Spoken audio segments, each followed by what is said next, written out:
August is an important month for the Athletics. As they sit on the edge of a playoff spot, the green and gold have an advantage.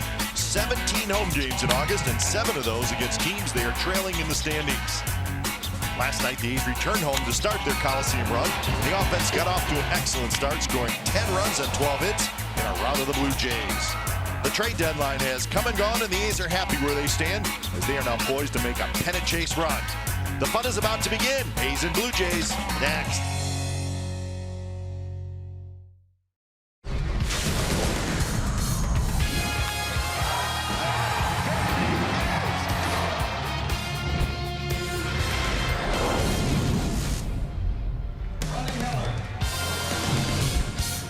We've got Tuesday Night Baseball coming up from the Coliseum, and of course the A's just 2 games back in that wild card race.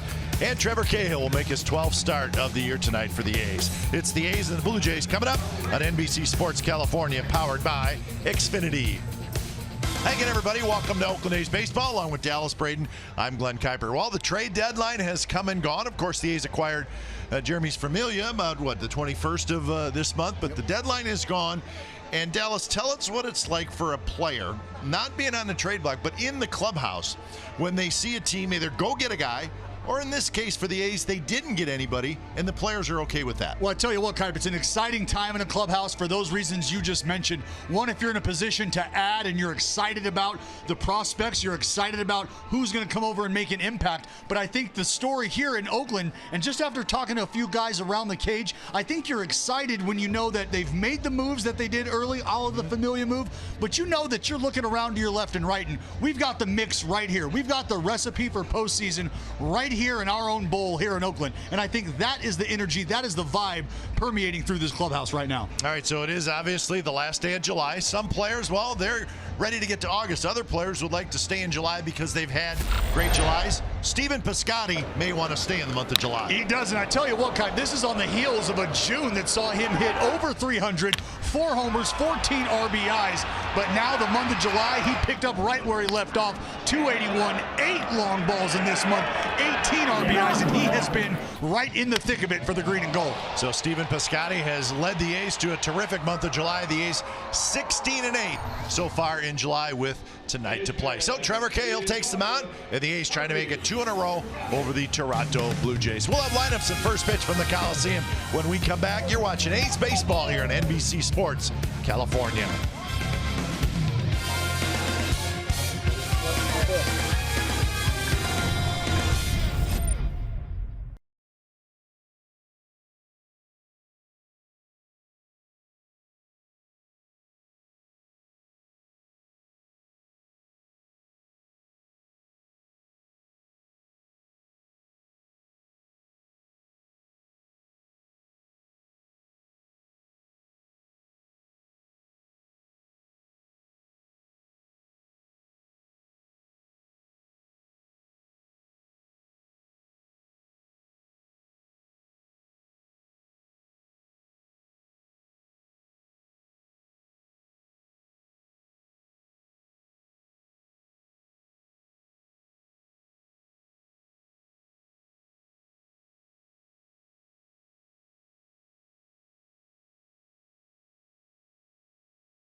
Toyota. Designed for the grind that comes through every time.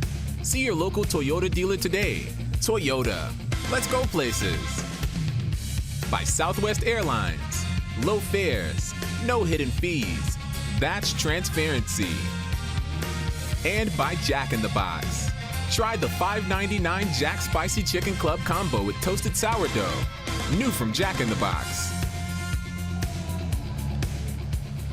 So Trevor Cahill and the Athletics take the field. Game 2 of the 3-game series. The A's and the Toronto Blue Jays. Green tops tonight for the Athletics. Let's check the game time weather for tonight. Presented by, as always, the Santa Cruz Beach Boardwalk. Get to the beach. The admission-free boardwalk is open daily. 67 degrees. So it's a pretty typical weather night here at the Coliseum. Nice, comfortable. Probably good weather to play. A little bit cool.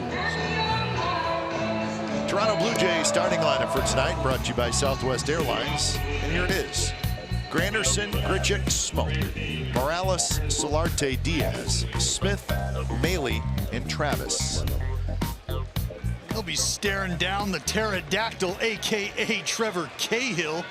Since the DL return, 1-0 with a 5.65 ERA, but he's pitching at home where he is 1-0 with a .80 ERA and opponents hitting under 200 against the man, just 165. So here at the friendly confines of the Coliseum for the A's and Trevor Cahill. So 7:07 first pitch, and it's a little bit low to 7:07. Curtis Granderson. Granderson, one hopper, and it's Marcus Simeon with the shift on. Don't worry, Marcus is not playing second base. He was into the shift. Let's take a look at the defense when they're lined up. What do we know? Say normally? Normally. All right, normally. Martini, Cannon, Piscotty in the outfield. Chapman, Simeon, Lowry, Olson on the infield, and Lucroy is the catcher. Maybe traditionally. Traditionally, that's a better word. And a guy like Curtis Granderson has traditionally been a name that has been floated around the rumor mill during times like this. Not only floated, but traded. Yeah. But not this year. He will stay put. Tentatively. We've still got another month left. The waiver deadline. 1-1 to Randall Grichuk. Umpires tonight. That is Sam Holbrook. He is calling balls and strikes, and he is also the crew chief. Botany, Wolf, and Rayburn rounded out. 2-1 now to Grichuk. Justin Smoak to follow. The A's and the Blue Jays. And that one is ripped to left, headed for the corner, and it bangs off the base of the wall. Grichuk's going to have to hustle. Martini picked it up quickly. He gets it back in quickly, but Grichuk has a one-out double.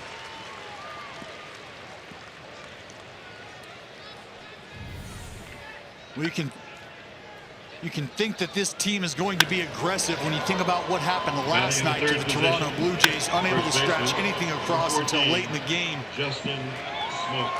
And they're going to try to come out firing here, and that's exactly what Randall Grichuk does. Aggressive early in the count.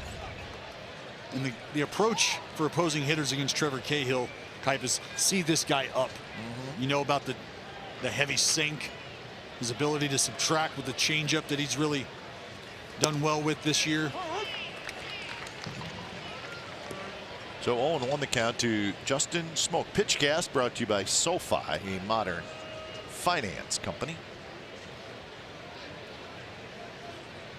Smoak at 252, 16 home runs and 54 runs batted in. There's the changeup. There it is. Been deadly against lefties. He'll throw it to both sides of the plate. See there, that two-seam grip. So 0-2 to Smoak with Kendrys Morales waiting in the on-deck circle. Would you say that Cahill's changeup, and it's a good one, throws it 26% of the time, but obviously it comes out of the same arm slot as his fastball. Sure. But it moves the same way as his fastball as well. It sinks down and away. Correct. So that has to help him. Oh, you know what I mean? Even though it's what, 5, 6, 7 miles per hour slower, which is what you want from a changeup, but the action on the ball is the exact same action as his fastball. Well, there's a few things that you think about when executing a changeup and executing a changeup properly. What are you after? And that's a pitch that you have to understand pitch presentation, meaning what does this pitch look like to the hitter as it's coming in? And you take Trevor Cahill, a master of the sinker, and you think about the sort of movement that that pitch garners, and you think about the release point. So for Trevor Cahill, off of the two-seam fastball or sinker, he throws the two-seam changeup. So when it's coming into the zone for the hitter, it looks just the same as the fastball that they're seeing predominantly from him does. So it's a matter of presenting a pitch that looks like something it is not.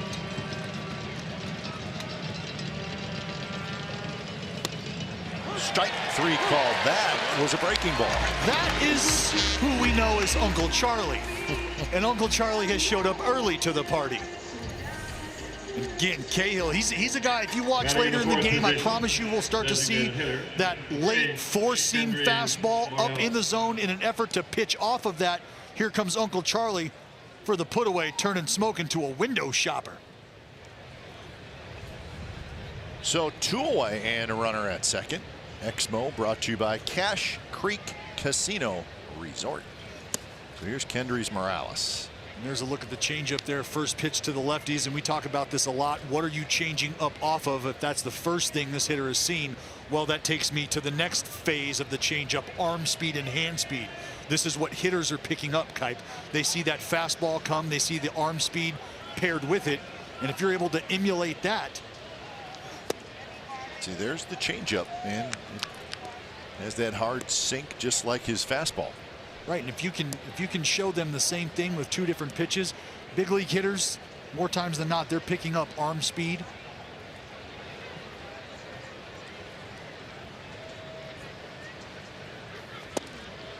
Runs off the plate. Kendrys Morales, his back foot teetering on being out of the box. Yeah, he's on the line, and you know, I think they would do this more so in the old school, not so much these days. But the first few guys in the lineup, you know, they were kind of responsible for doing away with those lines, the box in the front, or the line or the front. catcher. That's right. That's right. Seen the catcher wipe out those lines that are back where he's at. I'm going to set up where I want to set up. Those backstops, we know how they can be. Yeah. Trying to get along with the umpire.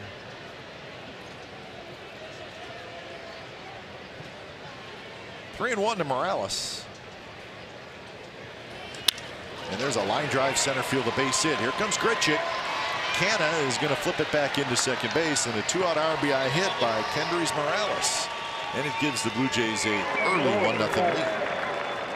This is just a matter of location for Cahill. Middle. See that two-seamer working its way back. Didn't quite make its way all the way to the outside corner for Kendrys Morales. He's a strong individual, a guy who likes to extend his arms. Give him a chance to get to it. This is what he's going to do. Hitters count. Just a mistake. So Morales gets his 36th RBI, and here's Yangervis Solarte. Solarte at 233, 17 home runs and 53 runs batted in. Also has 20 doubles. And I know the average doesn't jump off the page at you, and you know, maybe you'd like to see him on base a little more, but with his versatility, he's somebody I thought that the Toronto Blue Jays, as they start to move guys, might have drawn interest for some other clubs. Yeah, that's a good call. He's got a contract that calls for a club option in 2019 and a club option in 2020, so could have him for 2 more years if you wanted to have him for 2 more. Anytime you start thinking about controllable years, makes a big difference. Of course, it'll cost you more than 2. That's it. That's not money-wise, but prospect-wise. That's right. Some potential future big leaguers, maybe. 2-1 to Yangervis Solarte. And now 3-1.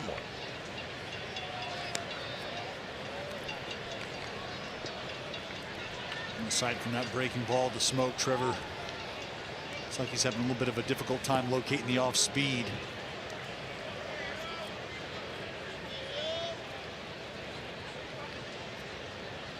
So be careful here. Solarte, free swinger. And he chases a pitch that really wasn't close. 3-2. Well, you said it. He's sitting dead red. 3-1. That's a cripple count, as we call it. More times than not, the pitcher ends up watching that baseball get crippled on the way out in the 3-1 count. Solarte swing happy.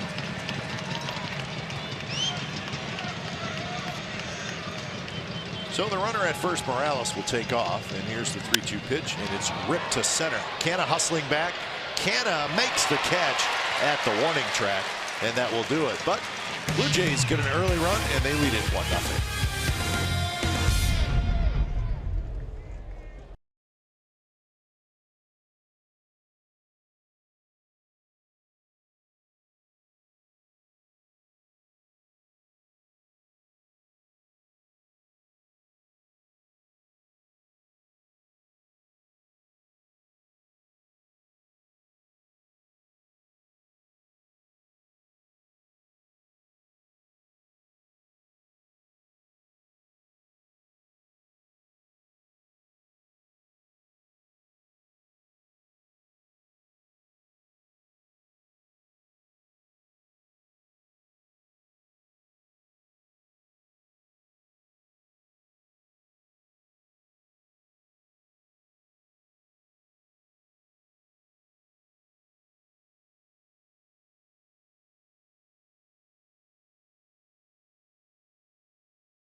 One to nothing. Starting lineup for the A's brought to you by Southwest Airlines. Here it is. Nick Martini in the leadoff spot again. He's doing a good job there.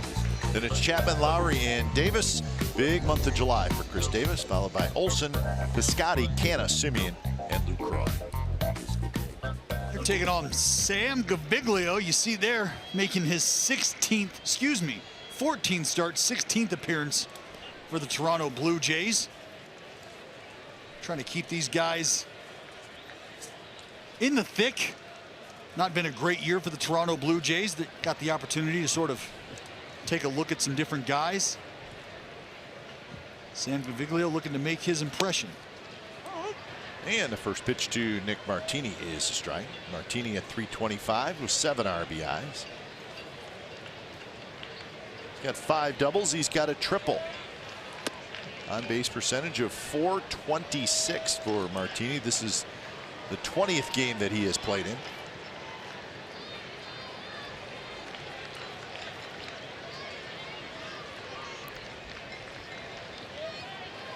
So from Martini, with Dustin Fowler just kind of struggling a little bit. Martini getting a chance to play, not Fowler's spot in center field, but playing in left field. And Canna has shown that he can handle the center field spot. And you know, it's to the point now, Dallas, in the season where, you know, maybe in June or maybe even in July, you maybe stay with the guy and see if he can work his way through if it's a young player. But you know, when it gets to be August and you're 2 games out of a wild card spot, you can't worry about hurting feelings. The hot hand. Right out the lineup card. The hot hand. That's how things go. And I think for Nick Martini, he's done a great job on in a few different facets of the game. Yep.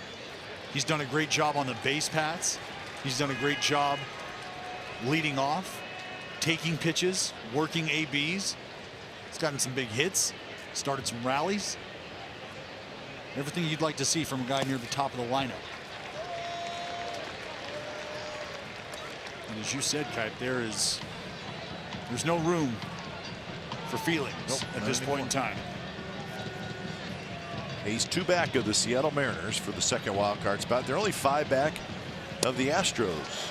And a leadoff walk. So Martini doing his thing, getting on base. Blue Jays defense: Smith, Grichuk, and Granderson left, center, and right. Solarte Diaz on the left side. Devin Travis and Justin Smoke on the right side. Luke Maley is your catcher.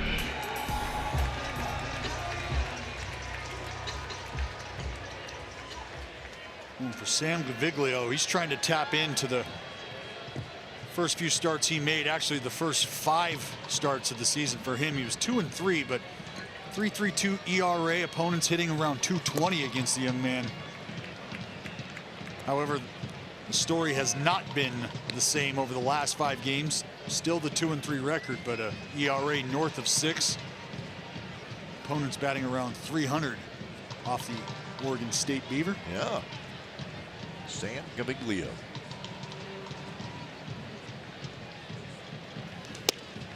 Gaviglio was brought up from the minor leagues on the 11th of May. He came out of the bullpen that night. Now, his first start was on the 19th of May, and it was against the A's, and that was the game, and he pitched very well. 5 1/3 innings, and he was good. But that's the game that the A's scored 5 runs in the 8th inning. Remember, Pinder hit a grand slam. Right. They came back from a 4-0 deficit and won the game. That was Gaviglio's start, and he was very good. So the A's have seen him this year, and they've seen him pitch into the 6th inning. Breakdown home and road. Good at home, not good on the road. His last start was home against the Twins. He took the loss, gave up 3 earned runs in 5 innings. You see there working down in the zone, and that's what you're going to get from Gaviglio. Sinker slider guy. Sprinkle in a changeup and a curveball every now and then, but sinker at 58% of the time.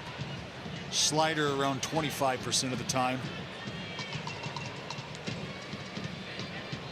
See a little closed off at the set.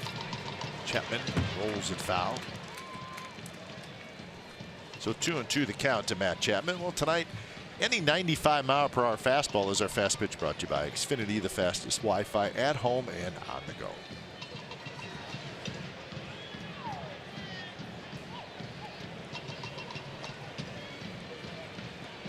On deck is Jed Lowry. See Gaviglio working from the first base side of the rubber. Sinker guy letting that arm side run type, that arm side movement kind of take over. And for sinker slider guys, again, what they're trying to do is create intersections on the corners of the plate. That sinker away to a righty. They'll start off white line of the left-handed batter's box, maybe in between, and try to bring it back. Same thing with that cutter. Martini takes off, and the pitch is hooked foul on the left field line.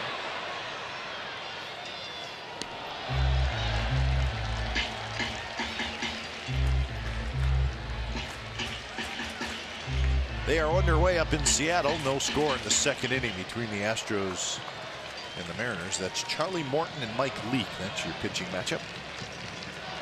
Last night, the Mariners won 2-0. Charlie Morton 11-2. Mike Leake 8-6 tonight. Runner goes again, and the pitch is a ball.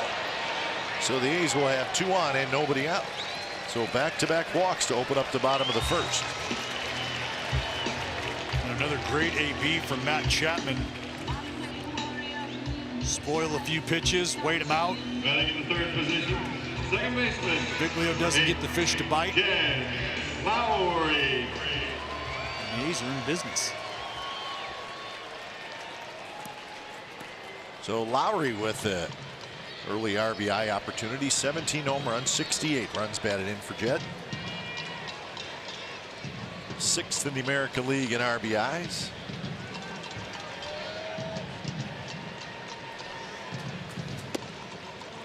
With this being the last game in the month of July, last day of July, I'll give you some July numbers. Some guys having good months, some guys not so much. Lowry struggled a little bit this month. He's hitting 200 in 23 games in July.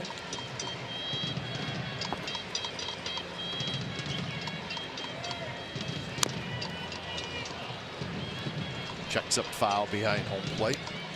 So 1-1 the count. Well, you remember Jed went on that. Yeah, it was a tear. It was an absolute tear early on. It was a long tear, too. It was.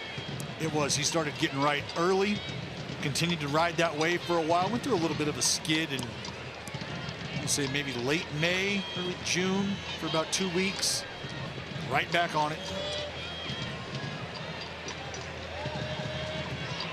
Great first half, indicative by his first career All-Star selection.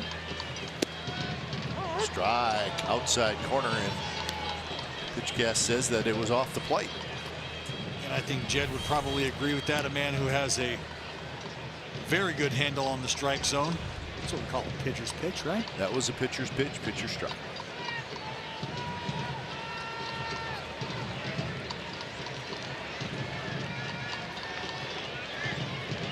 One, two. That one runs inside, so Gaviglio go outside, now inside, and the count is even 2-2. Well, the problem is he's having a little bit of a difficult time throwing strikes consistently to one side of the plate or the other.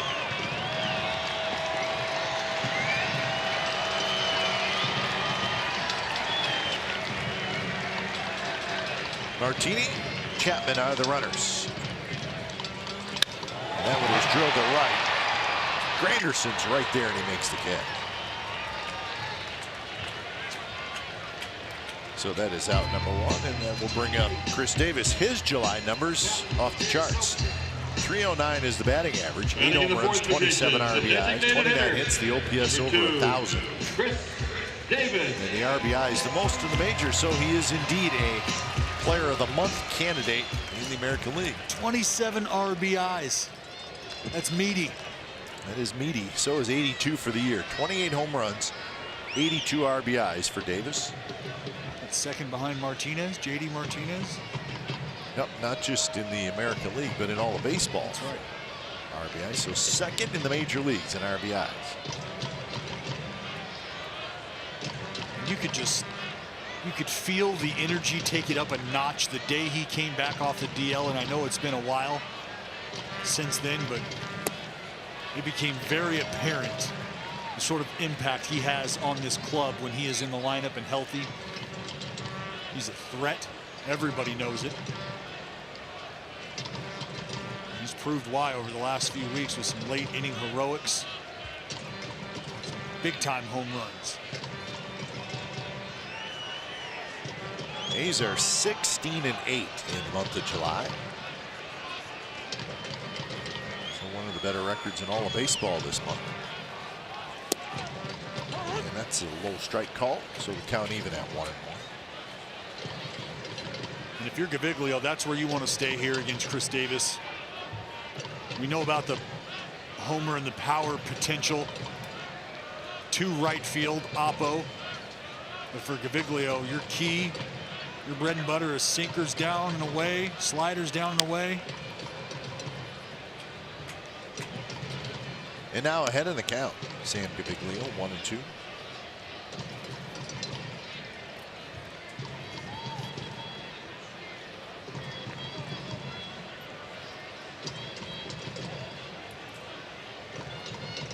Martini and Chapman open up the bottom of the first with walks.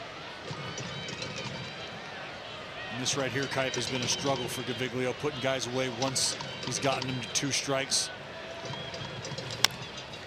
Slowly hit, and that's going to be a base hit. Mr. Chopper between third base and the pitcher's mound. This is what happens when a big, strong individual like Chris Davis takes that full-grown man hack. Everybody sort of freezes. You're not sure what to do. That ball doesn't come off the bat the way you anticipated, and it's going to be easy sailing for KD into first. Solarte with no shot. So an early mound visit by the catcher Luke Maley, and he was doing most of the talking. Well, that's just he's telling him right now, look, settle down. Obviously things haven't gone your way here. Get right back in this thing, get us a ground ball, and get us back in the dugout. Easier said than done. This man at the dish here, Matt Olson. Olson at .232 with 21 home runs.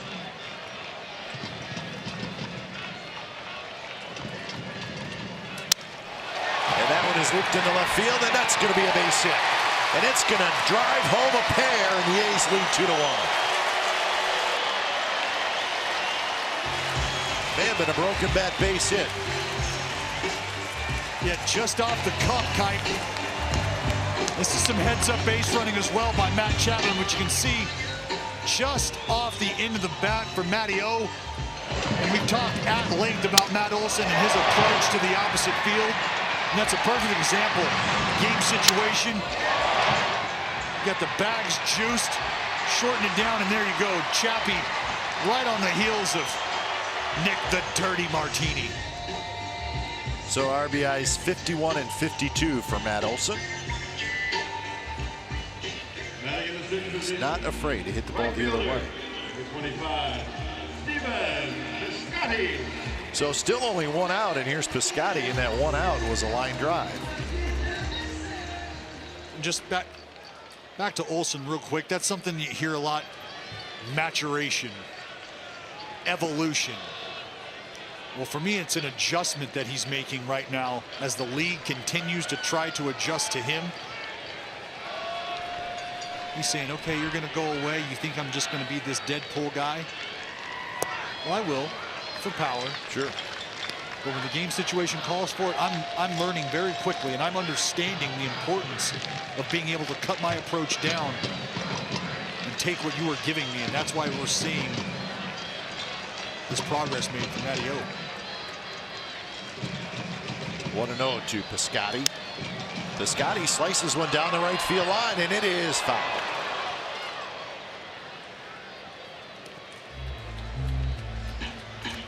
So 1-1 the count. Piscotty homered last night. He's got 15 home runs now on the year. He sure did. That was that breaking ball from Jaime Garcia, the man tasked with wearing that late into the ball game. He's not happy. Piscotty was.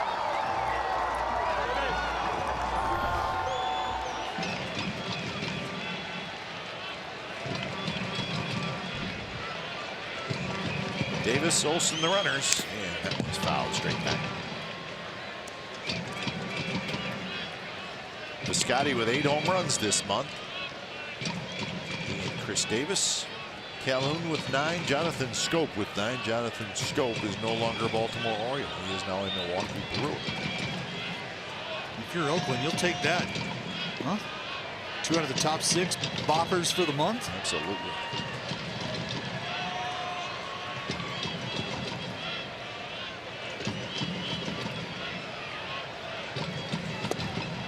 Good pitch there. Like a changeup. Yep. So Piscotty strikes out. 2 outs for Canna. Oh, you know what, Kite? No, that's not a changeup. That's that slider. Oh, actually it is. That's that split. A little wide grip with the index and the middle finger. Maybe not the traditional extreme split, but just enough to sort of create the reduction of velocity and movement. Coming in at 82, not that huge separation that you're sort of accustomed to seeing between the fastball and changeup. Canna way out in front, goes after the first pitch, 0-1.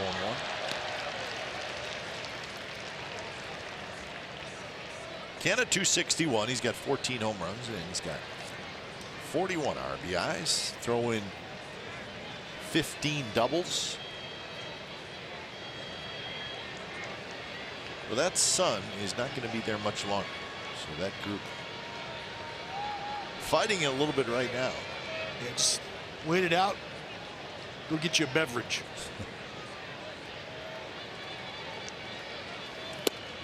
Right in there for a strike.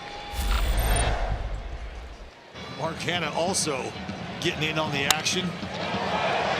Got a nice little changeup he liked from Marco Estrada and leaned on it. A little bit of a moonshot from Mark Hanna.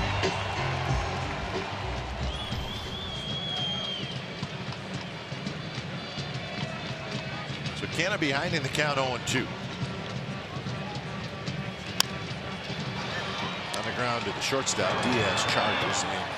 Backhand is thrown out, but the A's answer back. They get a 2-run single from Matt Olson. 2-1 A's after 1.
California is brought to you by the Chrysler Pacifica Hybrid, America's first hybrid minivan.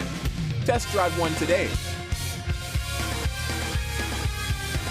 And head out to the farm if you're here at the Coliseum out in right field. Get you a mater. Sure. So 2-1 A's lead after 1 inning is it's Lidmus Diaz, Dwight Smith Jr. and Luke Maile for Toronto. Momentum inning, Kipe. Momentum inning. Get back in the dugout. And for Cahill, that was a struggle last time around. First few innings, the A's were able to scratch some across. Cahill was unable to get them back in.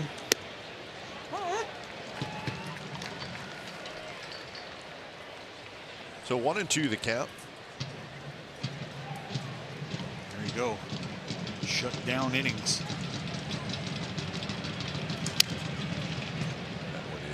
Rolled foul, and that's what looked like a major broken bat. Diaz homered last night. It was the only run for the Blue Jays. A's won the game 10-1. It was his 11th home run of the year. Lidmus Diaz got up there and got a good old country fastball from Buckner.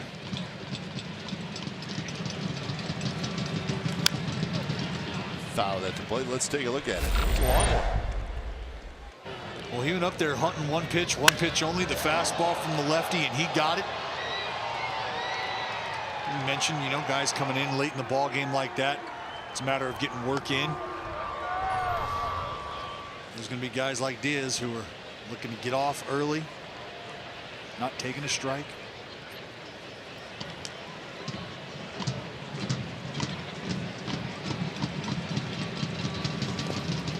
Diaz takes that one. Diaz in 2016 kind of burst onto the scene with the St. Louis Cardinals. He played in 111 games, Dallas. He hit 300 with 17 home runs and 65 RBIs.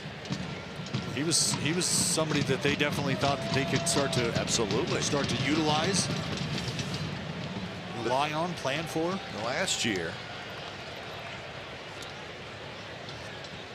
different story. He played in only 79 games. Actually, he played 46 games in AAA. Yep. Hit 259 with 7 home runs, 20 RBIs. So,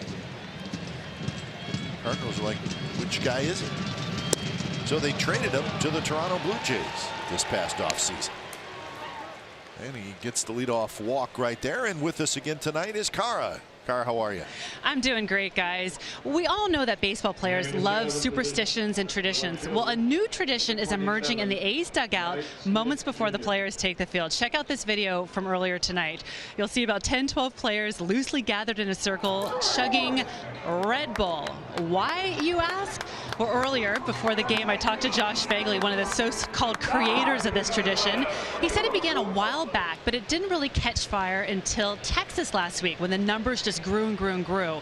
Ryan Buchter is even known to shake up those cans to add a little extra pop to the fizz when they chug it. I don't know. Coincidentally, the bats got hot in Texas, so maybe there's something to it. Personally, I've never chugged Red Bull, not my style.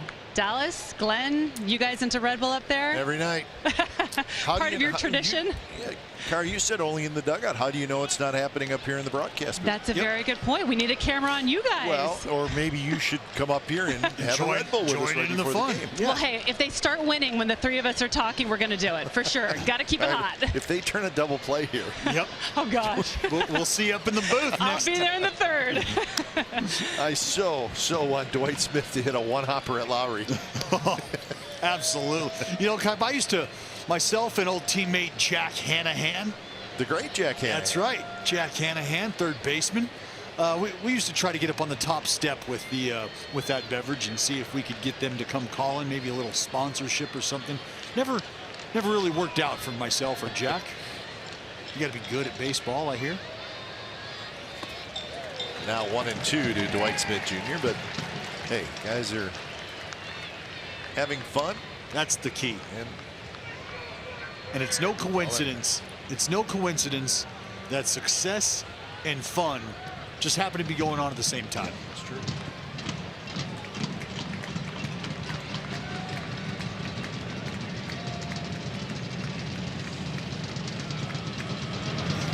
And he got him swinging. There's that changeup, and Lucroy held on. Well, he had Smith in swing mode early on. And this is just a savvy vet here in Trevor Cahill reading swings. The catcher, number 21. Knows he's got him on the ropes. Very aggressive. Expand the zone. Great job by Cahill. So Maley steps up. Man, he takes low. Well, tell me if I'm wrong, but I think teams have things that they do maybe before the game or maybe after the game that become kind of a fun thing that you do as a group. You may not always see them doing it in the dugout, but I think it happens a lot, right? All the time. All the time. You've got pregame rituals. Runner goes, the ball sliced to right field. Piscotty dives, and did he catch it? Yes, he did. And this is going to be a double play. I think it's Red Bull time, don't you? It's close enough. That's close enough for me. I'll take it. What a play by Piscotty. As the Blue Jays do want to make sure he caught it, and it looked like he did. So that's a double play, folks. Bottom of the second coming up.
Way to get a group of between 18 and 24 of your closest friends to the ballpark for fun and an affordable night. Lock in food and drink package with parking and a jersey giveaway, all for one low price. Learn more about the Summer Suite Special at athletics.com/summer. That's athletics.com/summer for details. So very nice way to watch a ball game. Yeah, vibing. Hey. Marcus Semien lead it off. 2-1 A's here in the bottom of the second inning. First pitch is taken by Marcus. It drops low. Semien had 254, 7 home runs and 39 runs batted in.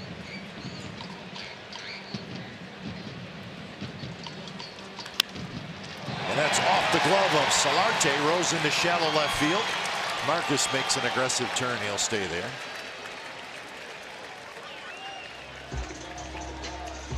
It should be a base hit. We'll see what the official ruling is. We're going to StatCast to get a look at that snag by Piscotty last half inning. Nice little double up. This is the play that earned Kara, her Red Bull double chug. Yeah, this would be fun. Nice little slide. Look at the lead miss. Wow. That was I did not think he had a chance to catch it. It was neither did he. Sinking quickly. Yes.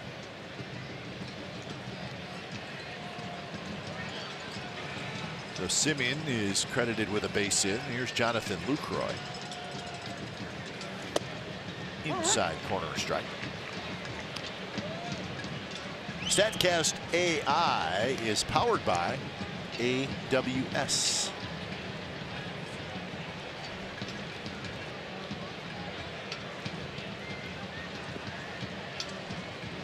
Lucroy at 243. He's got a couple of home runs, 36 RBIs.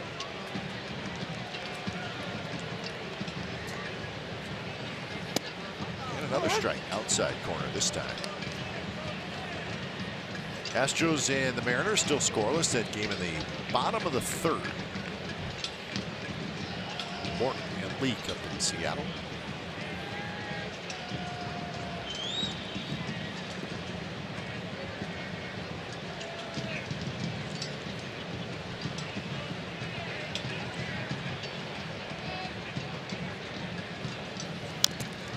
Fouled at the plate and rolls over toward the Blue Jays dugout. The Astros and the Mariners will have one more game in that series. They'll have a day game tomorrow. And then Houston will be at the Dodgers this weekend. It's a long road trip for Houston. They will go at Dodgers, and then they will have a 2-game series against the Giants in San Francisco. Seattle, on the other hand, they will stay home. They will host these Toronto Blue Jays over the weekend. But a day game tomorrow between the Astros and the Mariners. I think that sounds like a good opportunity for both clubs here, trailing Houston in Oakland and Seattle, to make up some ground as Houston takes it into LA. Seattle 3 back. The A's are 5 back. The big story right now is the fact that the Astros have lost 5 in a row. That's what's a little frustrating about what happened to the A's in Colorado, because you lose the 3 in Colorado right during the time where the Astros are losing. So you really missed an opportunity to pick up some games. Lucroy chased it.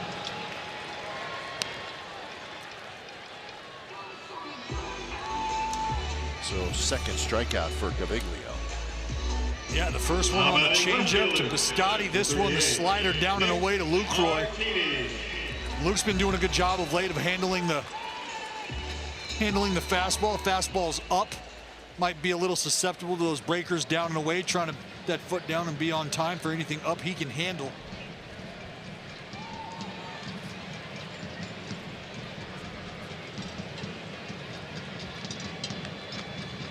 Here's Nick Martini. He takes a strike. Martini walked and scored in the first inning.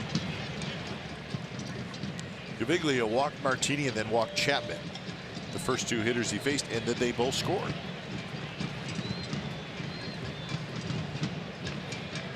We talked about Nick Martini and the quality of at-bats that he's putting together.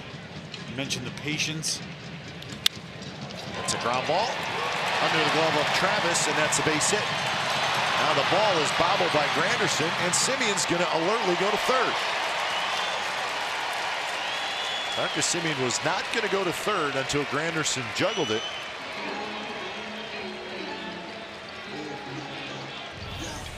So it's a base hit and an E9. You can see the defense more of a traditional setup against Martini. And you're right, Kyle Simeon, while busting it hard into second base, does a good job of anticipating. That's what allows Marcus Simeon to go from first to third. You anticipate those small little things. What happens if he kicks this? I'm going to third. He sees that play out in front of him. He's gone on to third base. But Martini, 45% of the ABs he's put forth have been quality at bats. MLB average, right around 39% quality ABs. So for Nick Martini, talk about coming up and making an impact and showing the ability to get it done at the big league level. Quality ABs says a lot.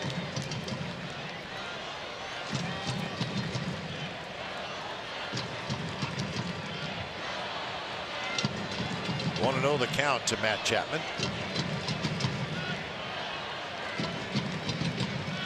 Chapman popped it up. Going out is Diaz. Coming in is Smith. Diaz has it. So Simeon will stay at third.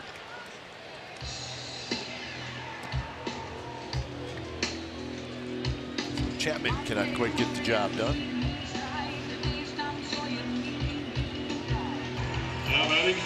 It'll be up to Jed Lowry. Runners at the corners with 2 outs.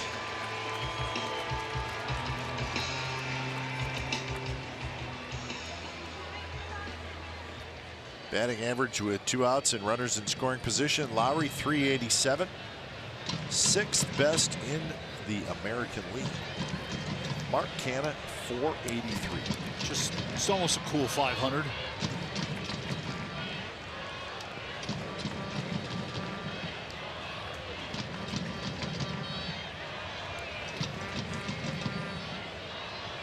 First pitch to Lowry, just a touch low.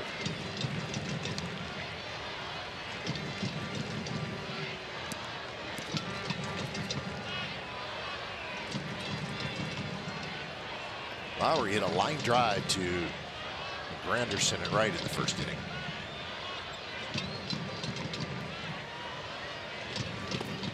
Missed again low, and now it's 2-0. Well, that was something to pay attention to for Gaviglio. It's his ability to fill up the strike zone early. First pitch strikes, 67% league average. Around 60, so something we haven't seen from him tonight.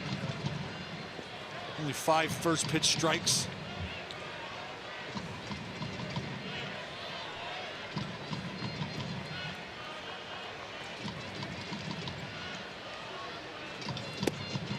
And that one's outside.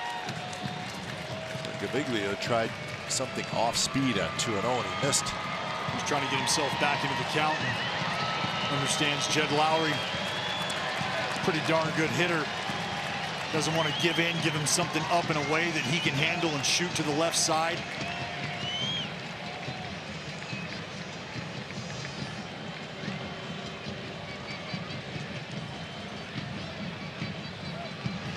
Another 3-0 pitch. That's a strike on the inside corner. That's a heck of a 3-0 pitch there. Yeah, you don't see guys paint the inside corner on a 3-0 pitch very often. No.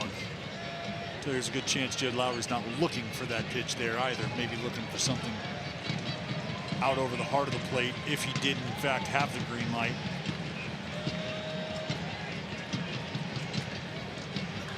Three-one pitch, a shot, Smoke grabs it, and the inning is over. So tough break for Lowry, and the A's do not score 2-1 after 2.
remote and get live stats on your TV. Change the way you experience TV with Xfinity X1.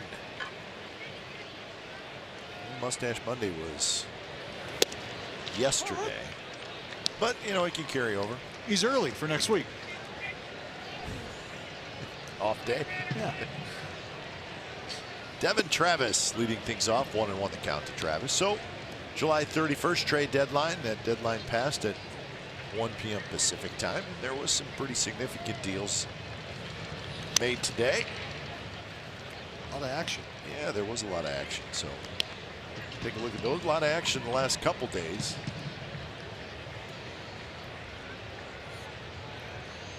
So some teams think they got better. Some teams were okay standing pat. Tell you what, the Pittsburgh Pirates, I know they feel like they got a heck of a lot better today. I believe that they probably did. These are three of the bigger names that were dealt today. Jonathan Scope goes to the Brewers. That's big. 3 minor leaguers. Actually, VR's not a minor leaguer. Right. Chris Archer to the Pirates is a biggie. Brian Dozier to the Dodgers.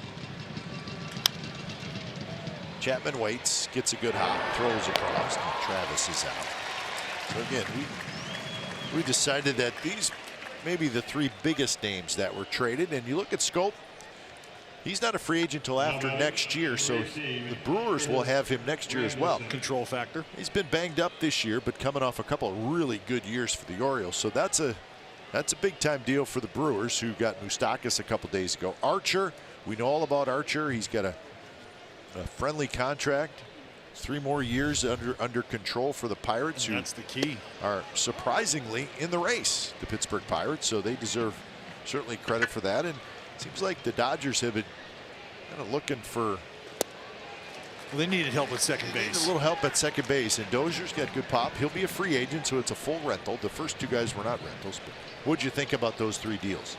I just touching on the Archer deal, that was the one that really got me excited. I think the one that a lot of people were sort of anticipating, intrigued by, wondering how this is going to go down, who's going to make that move. Is it going to be a team that is looking to bolster their position they're already in? Is it going to be a team looking to sort of make that ground up?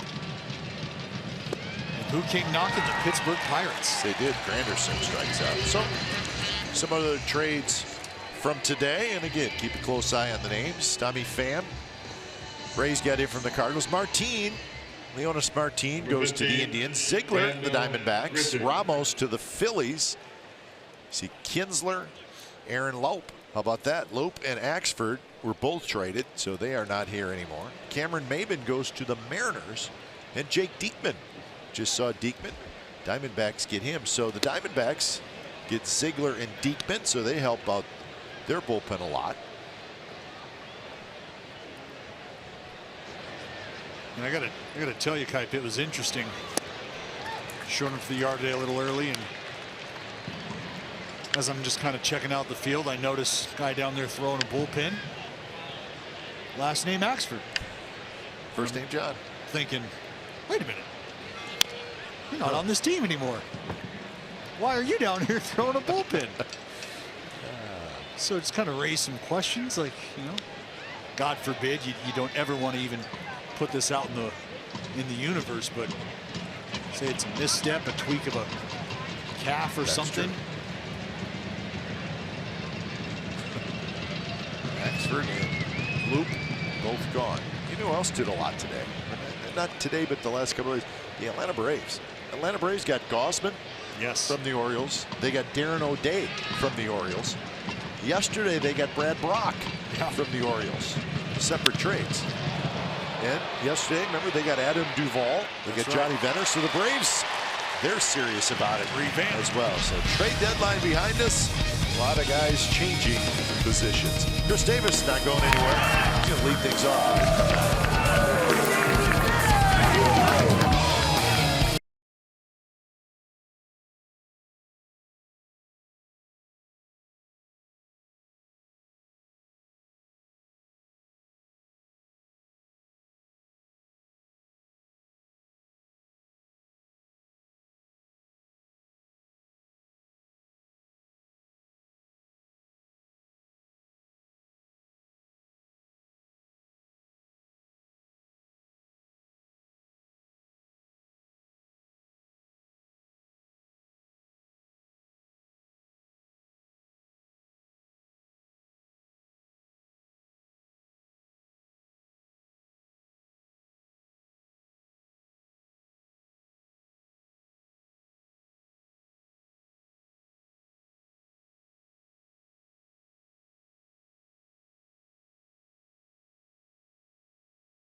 So bottom of the third with the A's leading 2-1 over the Blue Jays. Davis, Olson, and Piscotty.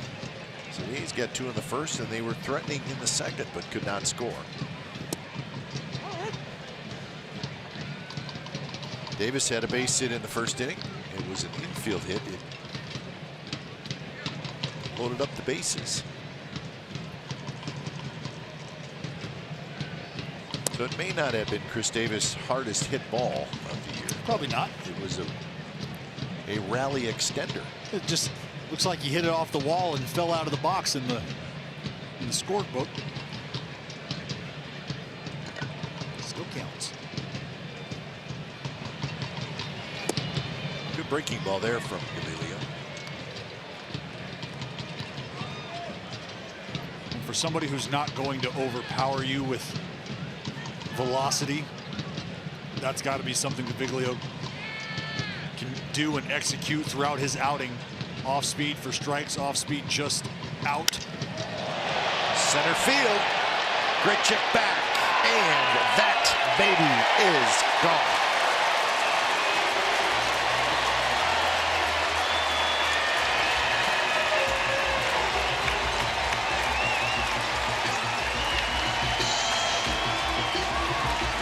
When he hits the ball, it just gets up and it just keeps going. It continues. It's kind of like one of my drives off the tee box type. It just balloons and you're not sure where it's going to end up. But for KD, all signs point to striping it down the fairway, and that's where this one leaves. Dead central. That's right. And the lieutenants approve. That's right. Gives it right back to him as he gets toward third base. So that is home run number 29 for Chris Davis. He now has 83 RBIs. What a season. I tell you, Kite, this man wakes up and he's in scoring position. Absolutely. He's in scoring position in F-lot in the clubhouse. 580, it don't matter.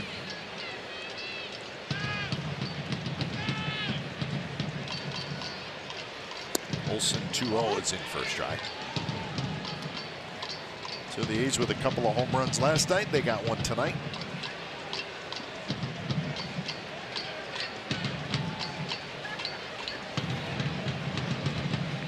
Something we haven't seen a ton of from the Oakland A's here at home. And we get so used to them whacking the ball out of the yard on the road. 98 road long balls.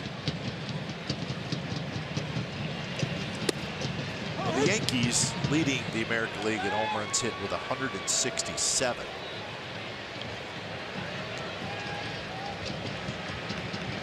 The Indians are second with 150. The A's now with 147, so they're third. Olson's going to have another hit.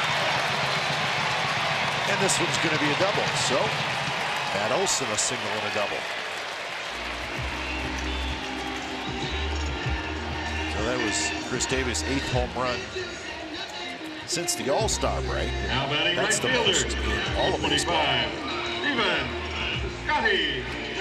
How about Rhys Hoskins? Yeah, he struggled early too, right? Look, local Got boy, hot. Sac State product. He's starting to really turn it on for the fighting Kapplers out there in Philly. Yep, Phillies won their game tonight.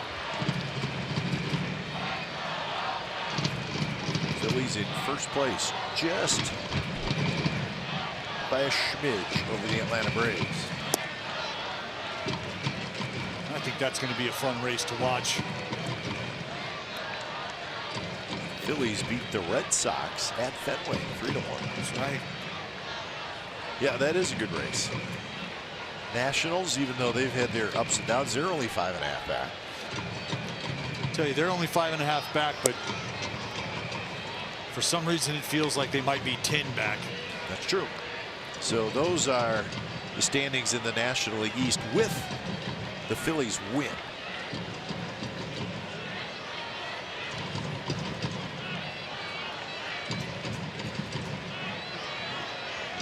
Redskins scored a bunch tonight. Nationals 25, Mets 4. That is not a joke. 25. Kind of. Let's get BI on that one. 25-4. Nationals had 26 hits, 5 home runs, 8 walks. Any pitcher, any infielders, outfielders, position players pitching in that game? I gotta believe there was a couple. I did see Jose Reyes pitching. There you go, Jose Reyes. So we know one for sure. And I think you have to start asking yourself, if you're the New York Mets and start to run into games like these and situations like this where the team is at. That's a bad thing. Is the real Tim Tebow going to stand up for the New York Mets at some point in time? I think that's a very, very real question you have to start to entertain. Well, I think he's hurt. He's on the disabled list, yeah. But if he wasn't, he was having a pretty good year. He's in Double-A, right? 2A? Come September, who knows? Hey. He's done some special things in September. It's just not on the baseball field, on the football field. But hey, you never know, right? The fall hits and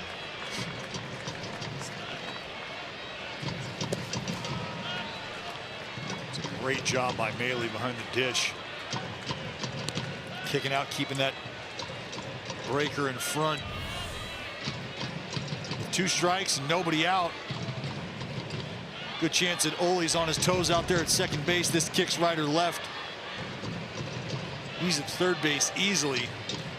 Beautiful job by Maley back there.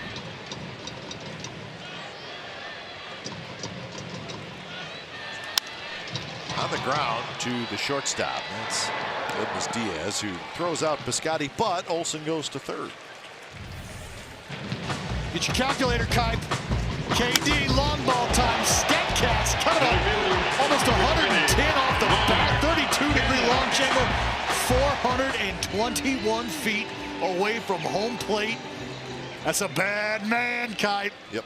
That's a bad man. So on pace for 40 home runs again. Tell you, how'd you like to walk around for a day knowing you got 40 long balls in your back pocket at the big league level, huh? I have no idea what I would do. How about this note? Chris Davis, who now has 83 RBI. He's the only major leaguer to drive in 80 or more runs in each of the last 3 seasons. Wow. Really? That's what it says right here in the A's notes. Only major leaguer to drive in 80 or more runs in each of the last 3 seasons. That's surprising. I gotta say, not on behalf of KD. No. Just, yeah. Nobody's done it. Nobody else.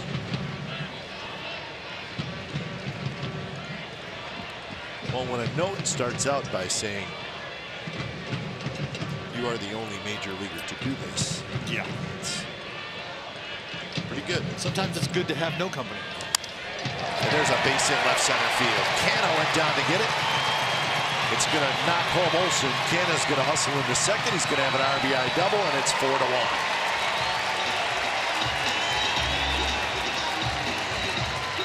Well, Gaviglio's not fooling anybody now.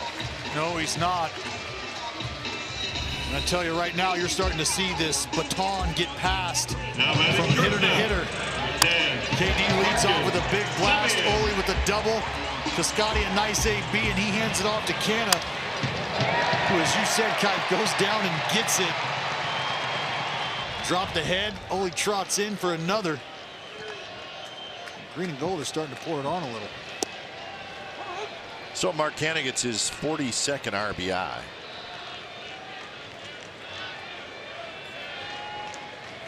Right field will in the gang.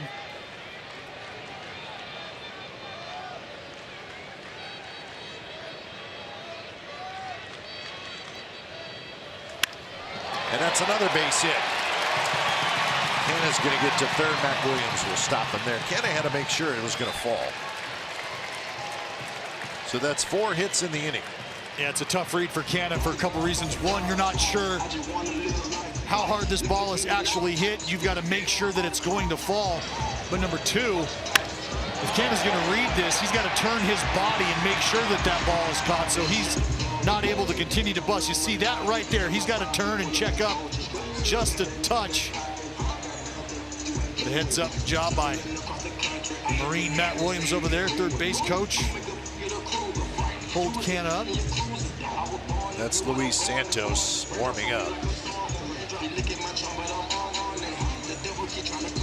And for Gaviglio right now, it's 69 pitches. And not much going right for Sam Gaviglio. He's had 8 hits already in the game.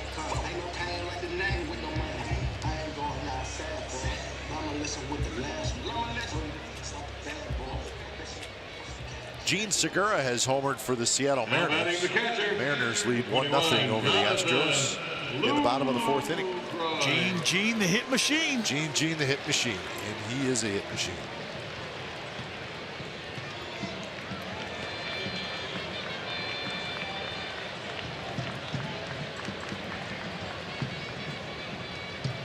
Simeon runs. Bailey's throw. Coming home, and the slide safe. So the double steal executed to perfection, and the A's can do no wrong tonight. That's what happens when you're living right, Kite. You've got the scoreboard in your favor. You've got the personnel that you can trust. They start seeing it, they get him going. You can see Devin Travis reads it. Canna on the break. And Simeon got a heck of a jump himself. He was going to be safe, no doubt about it. But this play right here is successful, not only because of the jump that Simeon got, but Canna selling out, being very decisive in his decision-making, saying, I'm going, I'm here. But again, this is Bob Melvin putting the offense in motion. So it looks like we're going to get a preview of the play at home. Well, I think the conversation is his foot going to stop Mark Canna's before it gets to the plate? And I believe the answer is negative, Ghost Rider. The Blue Jays are challenging the ruling in the There's the field. collision, but it looked like that left foot still got to home plate. Oh yeah, even at the contact, you can see his left foot, the catcher Maley, is slightly behind the plate or just off, giving Canna probably, I'd say, I don't know, 2.5, maybe 3 inches of that front left corner of home plate to get to. And you can see the toe right there. You can hear the fans, Kite. They've got their mind made up.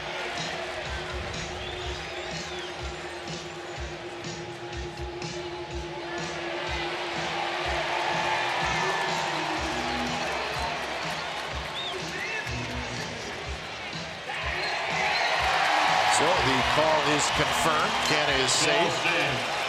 And it's now 5-1, and give Mark Canna a steal of home plate. How about that? Stop it. Yes.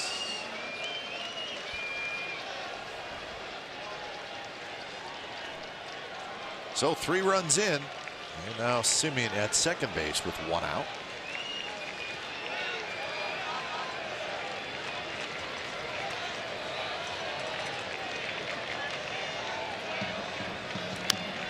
Lucroy got jammed a little bit, pops a foul back.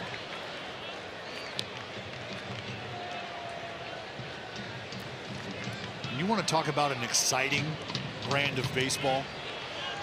Well, in this inning, you've had a home run and you've had a double steal that somebody stole home. You got 3 extra base hits, 4 in the inning, some good heads-up base running, some aggressive base running. Got the manager putting the offense in motion.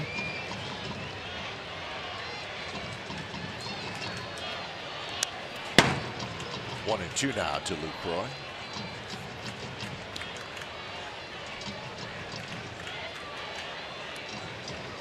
This is the kind of baseball that this team has been playing, frankly, all season long.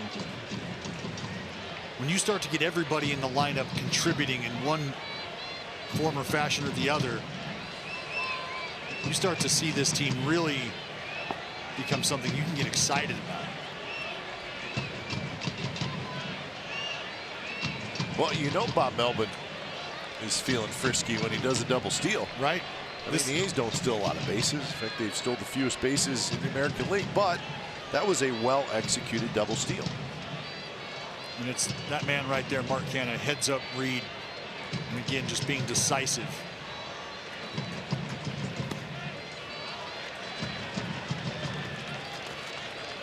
"73 pitches with 1 out in the 3rd inning for Sam Gaviglio. It's been a struggle to say the least. Some 3-ball counts, some extended 2-strike ABs. And again, this is what this lineup has shown the ability to do, grind guys out. And that one is lined to left. Smith jumps up to make the catch. So another hard hit ball, but Lucroy lines out.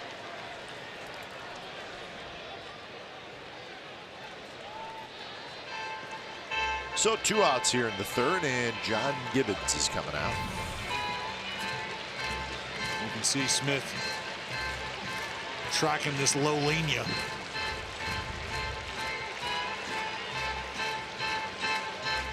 So when it's time for change, take Speedy Oil Change and Auto Service, your trusted oil change tune-up and brake experts.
By Kelly Moore Paints.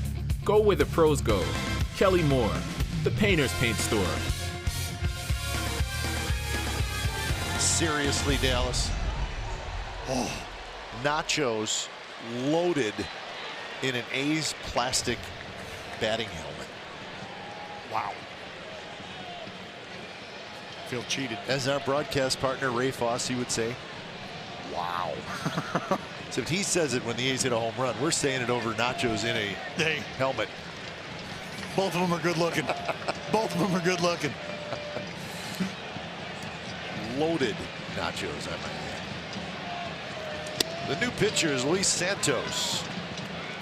Santos pitched in 10 games last year for the Blue Jays. He's been up and down big leagues to minor leagues a couple times this year. Fastball slider guy. Dabbles with the changeup and curveball. See anywhere from 92 up to 96. And he falls behind Nick Martini 2-0. Simeon at second with 2 outs, and the A's have scored 3 times here in the bottom of the 3rd. So not a good night for Gaviglio. No, tough night for that young man. And right now, it's a heck of a lot easier for me to say all the way up here than it is for him to realize down there. But sometimes these are the outings that you can take the most away from.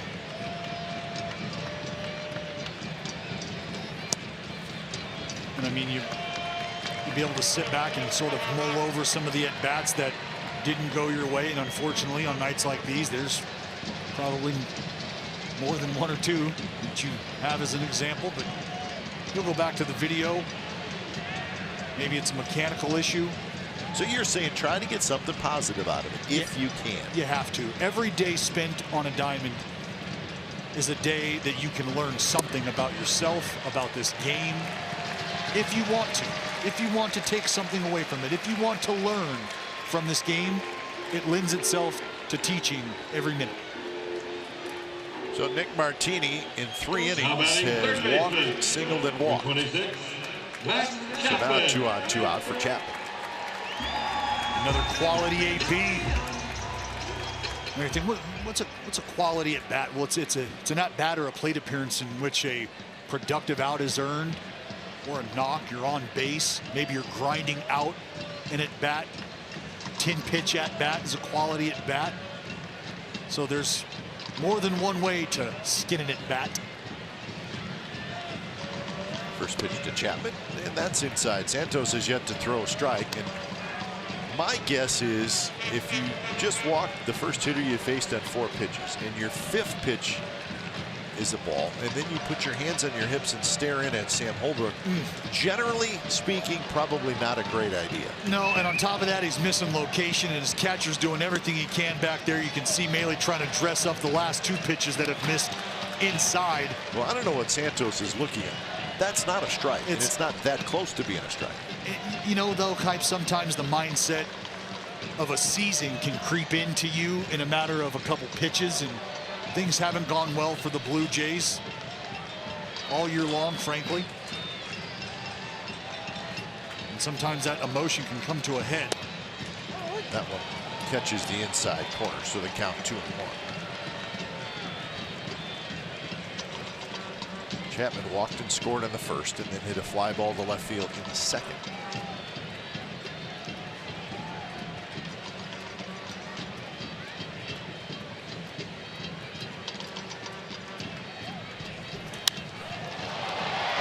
Right field hit pretty well, but there's going to be room out there for Granderson, and Granderson has it. A's score 3 times in the bottom of the 3rd. The first run coming on Chris Davis' 29th home run of the year. 3 innings in the books, 5-1 the A's lead.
Jays. It's a good-looking ball club right there, Dallas. That is. That is. Catch you can. So Trevor Cahill got some runs to work with. 5-1 lead as it's Smoke to lead it off. Smoke, Morales, and Solarte for the Blue Jays. In first strike, 1-1. Smoke struck out looking his first at bat. Another momentum inning, Kipe.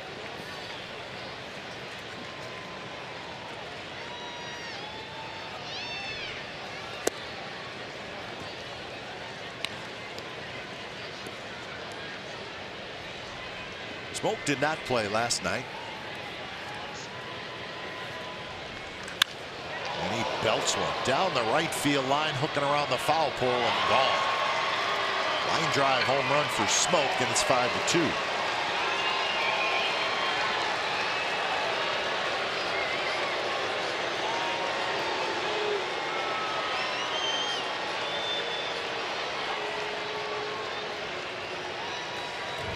Smoke can do this from either side of the plate. Now batting, number 8, Kendrick. Off speed, away.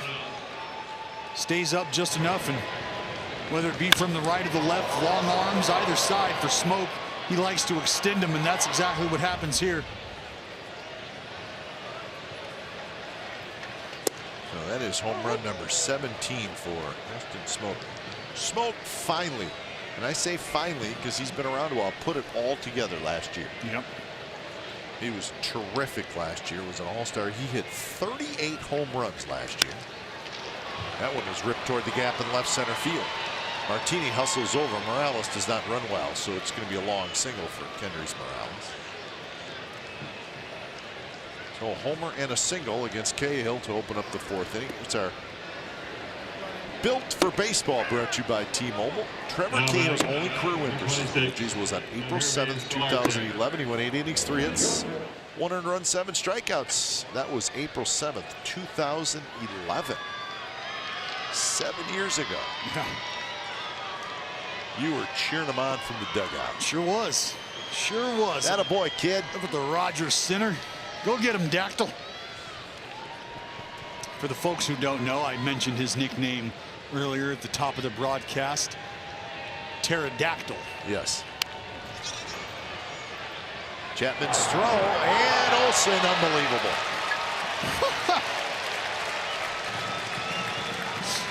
So a terrific play all around.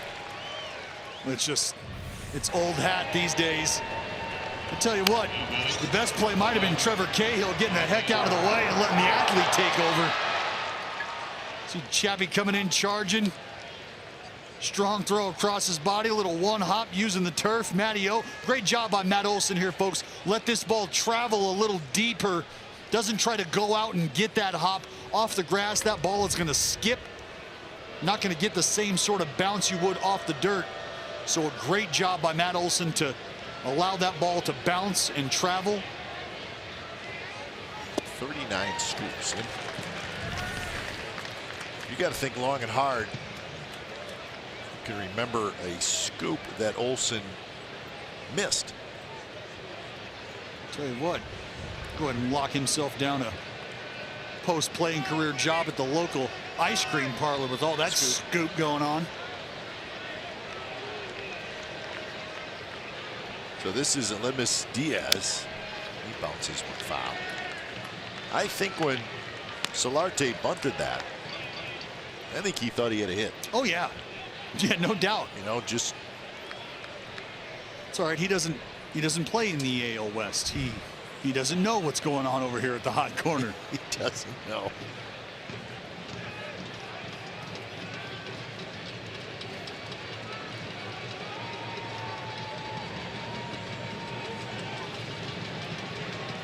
So 0-2 to Diaz. And Diaz hits a very high fly ball in the ballpark. And it's going to be Canna who grabs it. You know, that Chapman play and kind of what we just said about Solarte reminds me of a line from a great baseball movie, Field of Dreams. Yep. Kevin Costner's explaining to his young daughter about shoeless Joe Jackson. Says they would say his glove is a place where triples go to die. It's kind of like what happens here with Matt Chapman. They say his glove is a place where knocks just get smothered. Yeah, they don't exist. Slow rollers go to die. So 2 away, and here's Dwight Smith Jr. And he takes a first pitch strike. Smith struck out in his first at bat.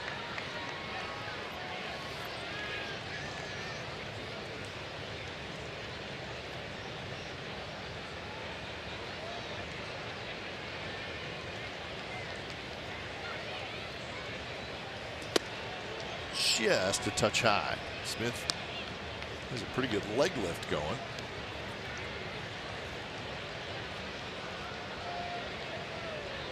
We are in the era of lift and separate, Kai.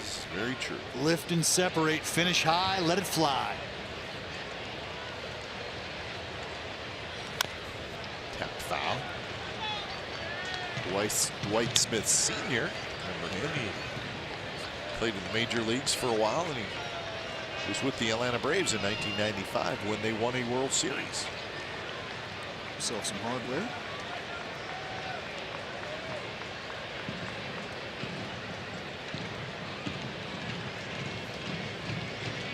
Behind in the count here to Trevor Cahill. Good take there, Cahill. Tried to go down and in. Get Smith to chase. He did not. Try to go to that curveball. Was able to get Smith the first time around on a changeup. Dirty changeup. So now might be the time where we see a four-seam fastball ridden up. After that breaking ball down, could be an opportunity for him to pull the string on that changeup again. Big bouncer foul. The anatomy of a Chapman play, brought to you by StatCast.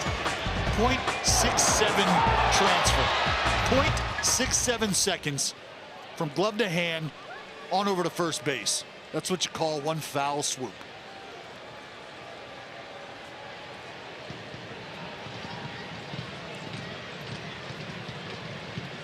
Pitch number 65 coming up for Trevor Cahill.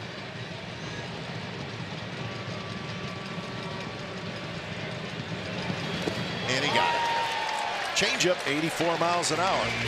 So Cahill gives up the one run on the smoke home run. Bottom of the fourth coming up.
California is brought to you by Roaring Camp Railroads.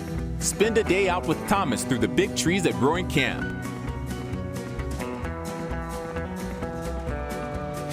Are you a tater tot guy? Am I a tater tot guy? Are you kidding me? So you're all in on them? Oh, it's like tots and oxygen kind for me. Okay. Tots and oxygen. I'll take either one. I'm okay with tots. I'm more of a French fry guy. And I'm a real waffle fry guy. So you were happy today? No. No. Is it because they were sweet potato crisp cut waffle fry? Bingo. Oh, man. Not a sweet potato guy, but a regular waffle fry. Big fan. There's levels to your fry game there. Absolutely. Okay. Absolutely. We're learning. Tater tots are good. Yes. I can live without them. Do I get your extra tots? Can I have your extra tots? Yes, like in Napoleon Dynamite. That's right. When they pull him out of the pocket. That's right. You know it. What a movie. 1-2 to Lowry as Luis Santos stays out there. And that's going to be his job, Kite, for the next few, in my opinion. Got to give your team a chance to win here. It's only the 4th inning, down by 3. We've talked about this at times with the Oakland A's bullpen. Some guys who might see the ball game a little sooner than they anticipate. Always an opportunity to get better. So 3-2 now to Jed Lowry, leading things off here in the bottom of the 4th inning.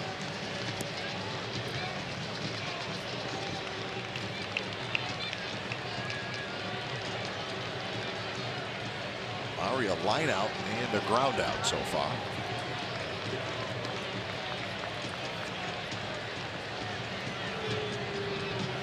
You can see the frustration on Lowry's face.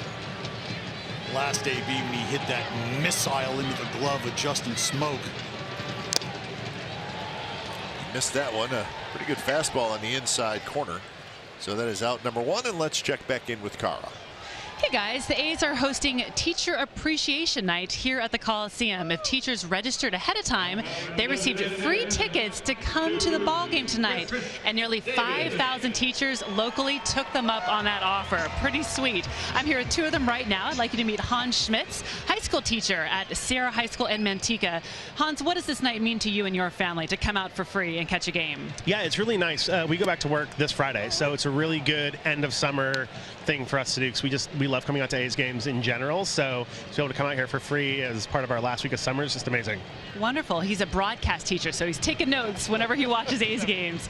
And on my right, I've got Allison Bingham. She is a 5th grade teacher in Orinda, Glorieta High School, and she also partakes in the Home Run Readers program. What's the impact that partnership with the A's program has on your 5th graders? This will be our 11th year of doing it, and our kids absolutely live for reading. They adore reading. They can't get enough of it. And this completely impacts that because we have a goal every year, and this absolutely brings that literally home run every year. They're super excited, set that goal, meet that goal, exceed that goal, and get here for that game. Every year it's that way. Wonderful. Love raising little A's fans too. Oh yeah. Well, thank you so much, Allison. Thank you, Hans. And as a broadcast teacher who loves the A's, what kind of grade would you give Glennon, Ray, and Dallas? An A. Just an A, not an A plus? Okay, an A plus. Talk me into it. Brown nosers. Well, thank you both so much, Hans, Allison. Enjoy the rest of the game. And again, Teacher Appreciation Night here at the Coliseum. I hope you guys earn that A plus later tonight. That's the first one I've ever got in my life. Telling you, I need to sign up and take his classes. He grades on a curve. It's a pretty big curve. It's called an A's curve as well. Yes, it is. Well, we hope they're having a good time. Teacher Appreciation Night here at the Coliseum. Number 28.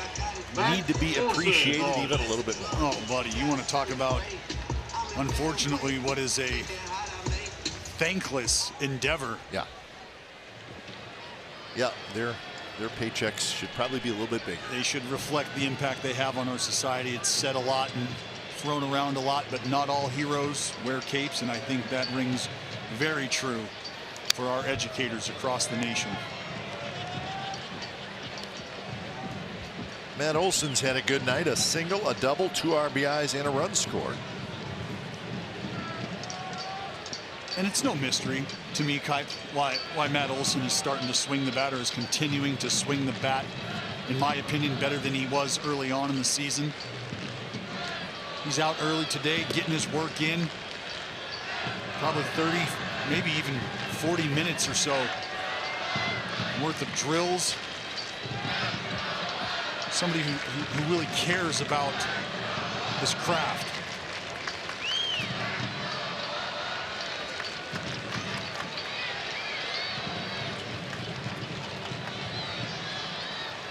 And Olson has had a tough month of July, so maybe he's starting to heat up a little bit. Maybe a good month of August is coming up. Coming into tonight, a 207 average in July. But a good night tonight. And that's the biggest thing, I think, for Ole, is to not be completely concerned with the overall numbers. If he can start to win each series, if you will, meaning string together some good at-bats throughout a series, we'll start to see those numbers tick up.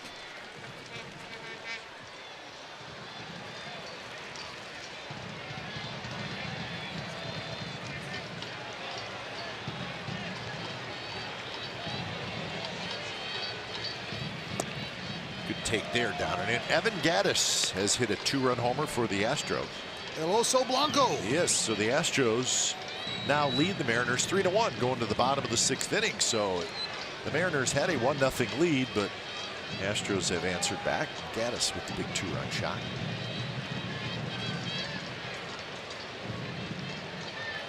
Yep. I'm okay with them beating up on each other. Yep. High pop-up. Foul territory. And Maley has it pop out of his glove. Diaz dove for it, and neither of them caught it. The shift was on, so Lemus Diaz was where he was sitting at his spot, but the third baseman wasn't there. Well, that's it. The shift in play. And Lemus Diaz has to bust all the way over from the shortstop position, just out of reach on the rebound.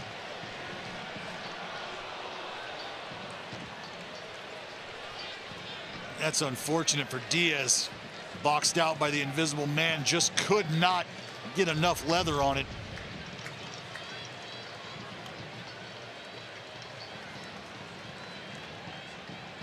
So the count 2-2. No play is the ruling on that. Bailey's going to get another chance. He throws, and they get Olsen. So it's a 3-up, 3-down inning for Luis Santos, and we are headed to the 5th. 5-2, A's lead.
The Chrysler Pacifica Hybrid, America's first hybrid minivan. Test drive one today.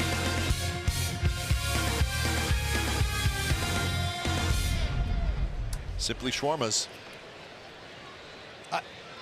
I'm in on the shawarmas. I need to know where the tot stand is. They're getting us tonight with the food at the Coliseum. Right now, the A's leading 5-2, top of the 5th inning. So it'll be Maley, Travis, and then the top of the order, Granderson. It's about the time you'd like to see Cahill start to settle in. Had himself a 1-2-3 third. Long ball from Smoke in the 4th.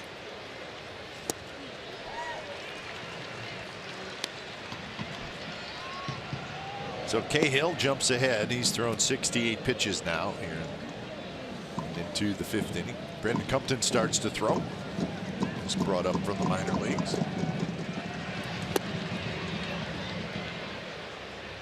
Maley, when batting in the 2nd inning, lined the ball to right field. He hit it very well, but Piscotti came in, made a diving catch, and double dog Diaz at first.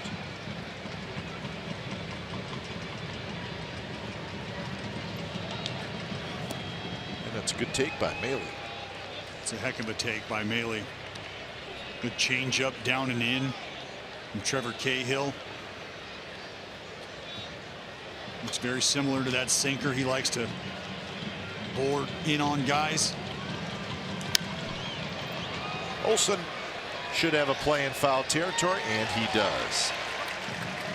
So out number 1. Hey, NBC Sports California has compiled the A's top 50 memorable moments in Oakland. Now we want the fans to pick those memorable moments tonight. The 2012 AL West clinch on the last day of the season versus the Texas Rangers, or Randy Velarde's unassisted triple play at Yankee Stadium in 1999. Fans vote through our A's Twitter poll. The play that wins advances to face the next memorable moment. So Dallas, you finally got knocked off.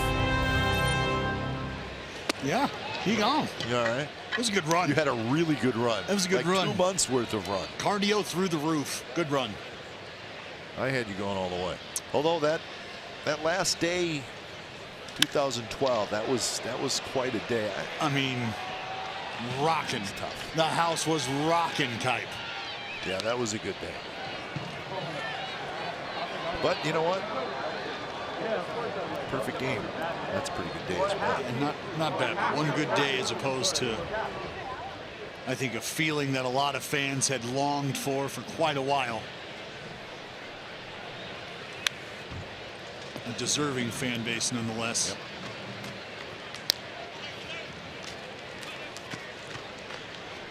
So see how we do it with the promotion, right? One play against another play or day. You won 21 consecutive times. Wow. And that's why I'm surprised that you got knocked off.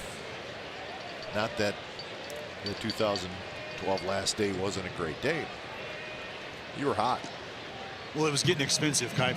I don't know that I'd be able to keep paying all those people off. Yeah, they kept cashing your checks. You knew they would. Travis strikes out. 5 strikeouts for Trevor Cahill. That's right. Looks like Uncle Charlie is still alive and well at the party. Still breaking ball down and away. Can see that mini spike of the index from Trevor Cahill.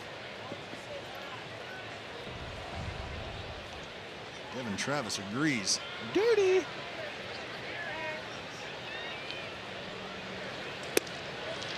And curve drops in for a strike. And that's a sign that Trevor Cahill is starting to get comfortable there. You can throw that wrinkle in first pitch for a strike. Seeing guys for the 3rd time through.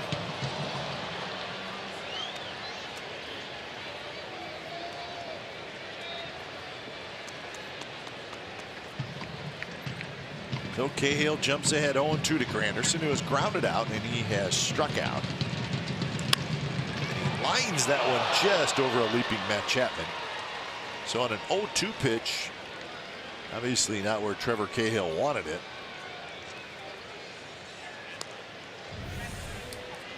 Yeah, it's tough. 0-2. They're trying to go down and in. Probably under the hands of Curtis Granderson if they can, if they're looking for contact with 2 strikes. But you can see Cahill not happy about it. You know, that it makes you wonder for Trevor Cahill. Is he trying to pitch to contact early on with that pitch selection? Excuse me, I mean later in the count with that pitch selection. Slider, a pitch that he's obviously looking for some swing and miss on, but you also wonder about the desire to get deep into a ball game, something the Oakland A's starters haven't done a great job of. In fact, A's starters have tossed fewer than 7 innings in each of the last 21 games.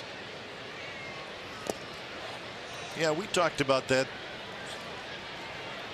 note on the starters, how long they've been going, and what you just said, and I guess that kind of brings up the question, Dallas, can the A's continue to do that in the next 2 months and still get into the postseason? Look, I got a lot of confidence in our bullpen. A ton of confidence in our bullpen. I rank it up there with some of the best in baseball. That being said, they're good for a reason, and it's because they haven't been taxed to the max. And if you continue to go at a rate that the starters are going, where you're asking the bullpen to cover 4 1/3, even 4, 3, it can be tough. Yep. It can take a toll on a bullpen. So you'd love to be able to deploy that 3-headed monster a couple times in a series. Maybe once. It's because you're up by 6 or 7. And that'll do it. So a 2-out hit and nothing else. Nice job so far by Trevor Cahill. Stephen Piscotty's going to lead things off when we come back. He's leading it 5-2.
Then greatest win streak in baseball history. 20 straight wins propelled the A's to the playoffs. Join us as we celebrate the return of the streak team on Saturday, August 18th against the Astros at 1:05 Pacific Standard Time. The first 15,000 fans will receive a streak team t-shirt presented by Cache Creek Casino Resort. Grab your 50th anniversary memory, and for tickets, head to athletics.com. Piscotty leading it off. It's the bottom of the 5th here at the Coliseum. We got a new pitcher when it's time for change. Think Speedy Oil Change and Auto Service, your trusted oil change tune-up brake expert. So it's Brandon Compton comes in. The numbers from AAA. Wafted into the air. Granderson backs up, waits, and Piscotty's out. So that's one away here in the 5th. Crowd tonight on a Tuesday night, 17,325. So better numbers tonight after just 11,000 last night. They're coming, Kite. Let's hope so.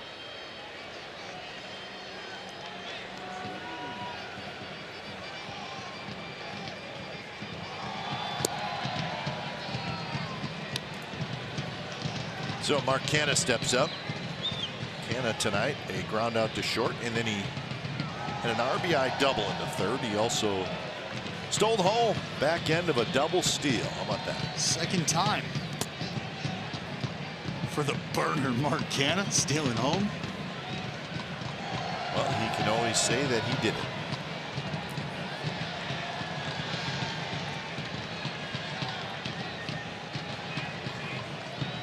Two 2-0 to Canna. And that's a strike outside corner. A's with 8 hits in the game. The Blue Jays with 5.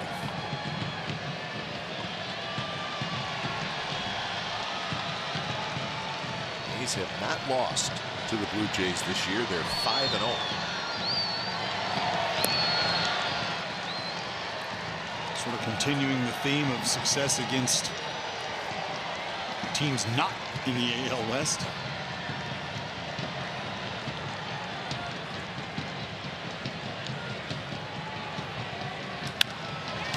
Lines one left field, and it's off the glove of Smith. It rolls away. Canna's going to hustle for second, and Canna will make it. So that's a double. So Canna with his second double of the night. Hey, Authentic Fan Fridays are back, and we got one coming up on Friday. A's Treehouse behind section 234. The Tigers will be in town, and the first 500 fans that show up get an authentic A's fan retro jersey. And all fans can pick up one of our Collector Series cheer cards. It's Dallas Spring this week. We like that one. Yeah. Trying to look at the stuff behind you. I see a bat. I see.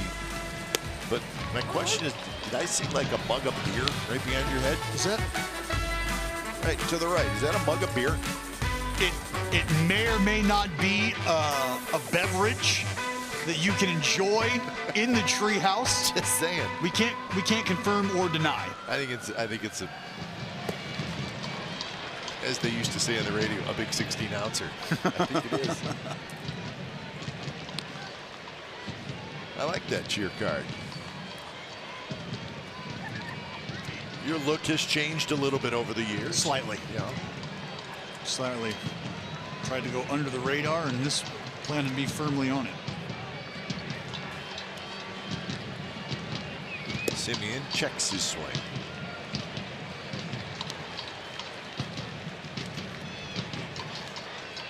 Marcus Simeon's had a good night. He's 2 for 2. Got himself a couple knocks. And you know, when you think about it, Kai, Martini sort of taking over that role at the top in the leadoff spot. Chapman, the way he's been going lately, has allowed him to creep up in the lineup. You slide Marcus Simeon down in the lineup. I like him down in the lineup. I like him down there as well. Honestly, just watching some of his at-bats, it feels like, I don't know if it's a confidence factor or a comfort factor. Those are both related. But I think he found himself at the bottom of the lineup or towards the bottom and started to get some pitches he could handle, some pitches he could handle with authority.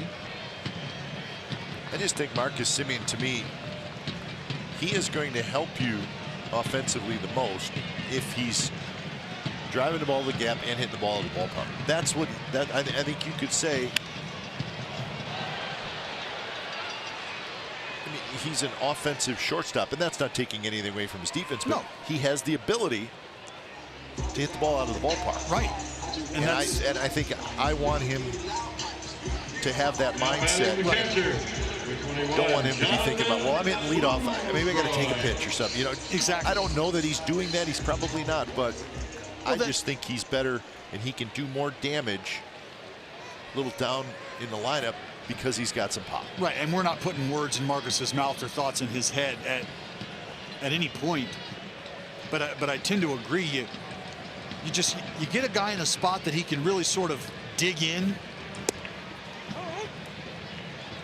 and let some of those outside pressures kind of dissipate. You know, you hit at the top of the lineup. I think there's a certain expectation that comes with sliding into a 1-2-3 spot, maybe in a big league lineup.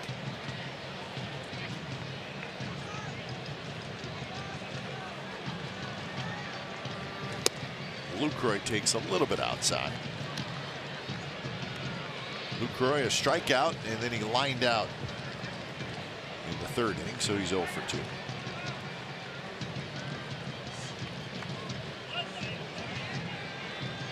Astros 3, Mariners 2.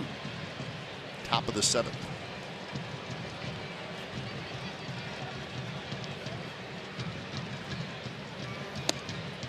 Inside again. Now it's 2-1 to Luke Roy.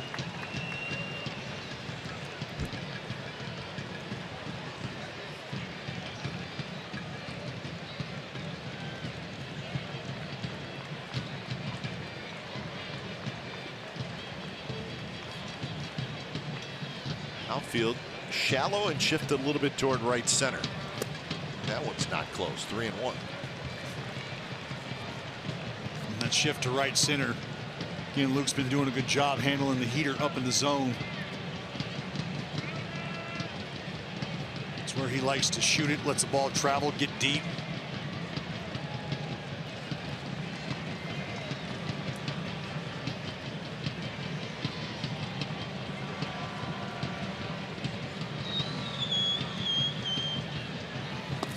And it's a walk. So 2 on 2 out, and now Nick Martini will hit. It's 4 walks by Blue Jays pitchers tonight. Another opportunity here for Nick Martini to extend the inning.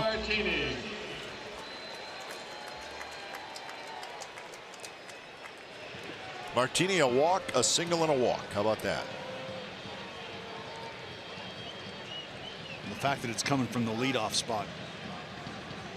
Well, his on-base percentage, and it's a small sample size, but coming into this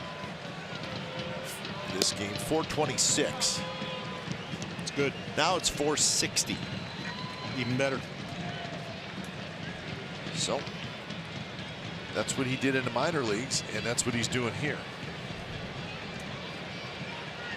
Martini in the minor leagues this year in 73 games at AAA, a 415 on-base percentage. And that's not easy to do at this level, Kite. I know you hear some guys talk about being around the zone a lot more here at the big league level. You can see there even a jerked off speed pitch at the big league level still floating somewhere around the zone. So not as easy to separate balls from strikes at this level. They're going to go out and have a talk. Try to get on the same page, Maley and Compton. See him cycling through some signs. You got Mark Cannon out there at second base. Been there for a little while. So just a couple of mound visits left for the Blue Jays. I don't think they're necessarily concerned about that. But for Nick Martini to come up to the big leagues and be able to maintain his patient approach, it's been a big factor for this Oakland offense.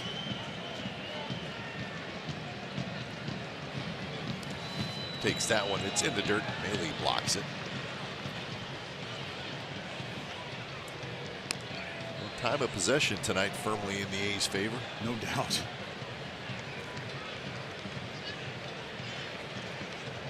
Dallas, you're a beard expert. Who's got the better one? Ooh, they're close. Close. Compton's got a nice roll. Got some good bush in the chin area. Martini very uniform all the way around. A nice fade from the face into the follicle. Never heard that before. From the face to the follicle.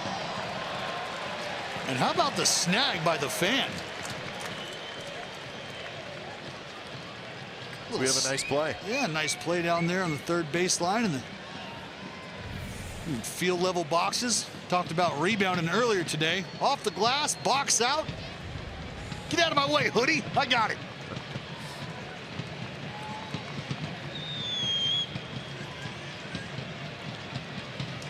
Two pitch, strike 3 call. That was a good pitch by Compton, and the side is retired A's strand a pair.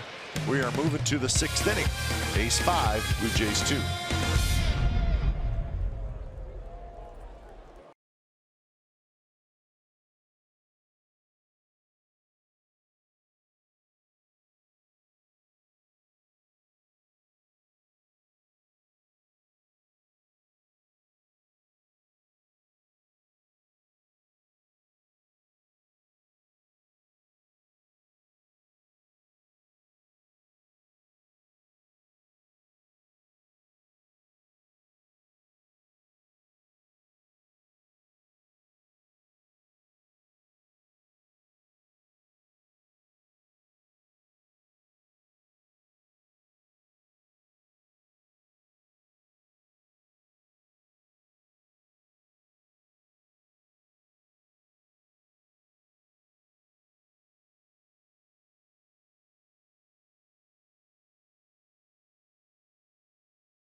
team in franchise mode. Plus, get weekly stats, roster updates, and much more. RBI Baseball 18 is available right now. Learn more at rbigame.com. Rated E for everybody. So the A's leading it 5-2. We've reached the top of the 6th inning. Smoke, Morales, Solarte. So it's the big hitters for the Blue Jays against Cahill. Cahill has had one 3-up, 3-down inning. That was in the 3rd. Smoke homered in the 4th. A line drive down the right field line. And that pitch right there is something we haven't seen a lot of out of Trevor Cahill tonight. That back whip fastball, whether it be to the righties or inside to the lefties. Take you back to the 4th inning when Justin Smoke lifted off. Again, that little backup slider mixing in the middle. And where there's smoke, there's fire. He can hit.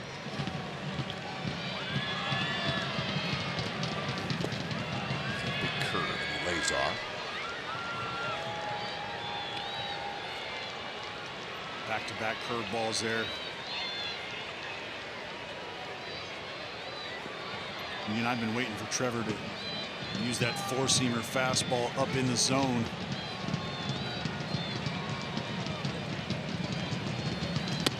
Fastball up and away. And there it was. Yep. You see Trevor Cahill. All right, that didn't work. Go back to the curveball.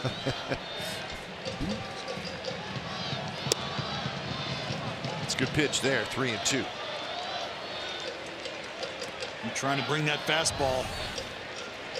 Again, trying to catch the black. Start this thing on the white line of the left-handed batter's box and let it work back over to the black if you can. And he got Smoke to chase. Swung at ball 4, and that is out number 1. And let's check back in with Carl. Guys, tonight fans are abuzz about the new 2019 season ticket access plan that the Oakland A's announced yesterday. This is the new membership plan for next season. I'm joined by Denise and Ty. They're from Alameda. They're enjoying their first year as season ticket members. But what intrigues you the most, Denise, about next year's new program? I'm very excited about the access because it sounds like a plan that gives you a lot more flexibility to go to more games and also bring more family members to the games, and also the discounts that you get. The discounts are awesome because even though we have a whole room of all this great swag at home, we don't have enough. So we come every game and still end up buying more. I love that. And you can come to more games outside of your plan to shared common spaces like the Treehouse where we're hanging out now. And this is your first time here, Ty. Yes. What do you think of this space up here? I think it's an amazing environment. The people are up here, and it's just wonderful. It's a wonderful view of the game. Really enjoy it. We'll definitely come back here again. And Taco Tuesday doesn't hurt. That's right. Half off those tequila drinks tonight. Yes. So renewal for the plan for 2019 starts on Friday. You guys going to be here? Oh, we're in. We're definitely in for the One in line. Yeah. Most definitely. He could be the first in line. They have the half-season plan now, but you guys are considering going up, right? We are. We want to see the different benefits to it, but we're definitely thinking about it. But we're walking away with a new access plan for sure for next year, without a doubt. And, you know, if you do sign up on Friday, you do secure some postseason rights. All about the postseason, right? Postseason. We're there, baby. Postseason. We're ready to go. That's a great motivator. Yeah. Absolutely a great motivator. Well, again, diehard A's fans here. Denise and Ty from Alameda. Thanks for the support for the A's, guys. Always. Enjoy yourself. Back to you guys. All right, Carl, well, the A's access certainly sounds great. Carl, we do need to talk to you about something, though. What's up, guys? Well, that little Red Bull situation, I believe we said, you know, maybe. Yeah, thanks a lot, Piscotti. Well, there was that a double play. There was a double play turn, but as the story goes, Dallas Braden, immediately after the double play was turned, tweeted out that he really thinks that maybe Red Bull is in your future, and he's had numerous responses. Would you like to know what some of those responses are? I mean, let's hear them. What are some of those responses? Kara better start chugging. Hashtag Team Red Bull chug for Kara. Excuse me. We've had Red Bull themselves have reached out. They're ready to rock. They want to see it too, Kara. They want to see it too. We've got our sponsorship, Dallas. Let's do it. You got to give the people what they want. That's what we're here for. All right. Well, Magic, cameraman, and I, we're heading up to the booth. We'll see you there in a few minutes, and we'll maybe do some chugging on camera. Well, and we'll be up until 3 in the morning. Yeah, that's true. We don't necessarily need that. We do have children, right? All of us. All right. All right, see you in a few. All right. So this is the 2019 A's Access, which Carr was talking about with that great couple up there. A's fans into it big time. We talked to Chief Operating Officer Chris Giles last night about this, and this is exciting, and it all starts on Friday. 9 a.m. You can hook up A's Access. And again, Kipe, the biggest take home from that is you sign up Friday and you are penciled in for postseason baseball. That's right. You get postseason tickets for this year. That's right. Not next year.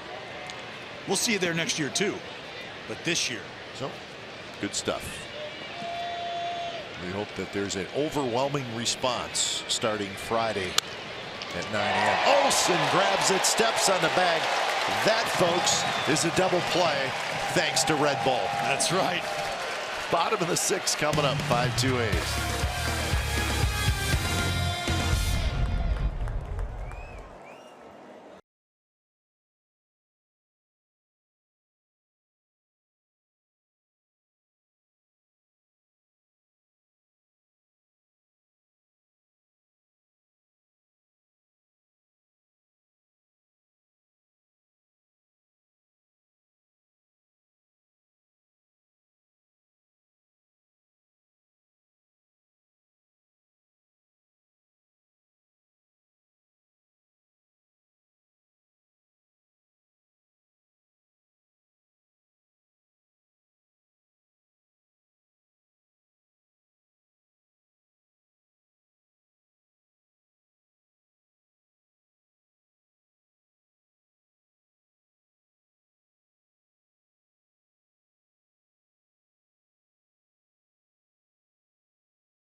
A's leading at 5-2. It is the bottom of the 6th inning. Matt Chapman's going to lead it off.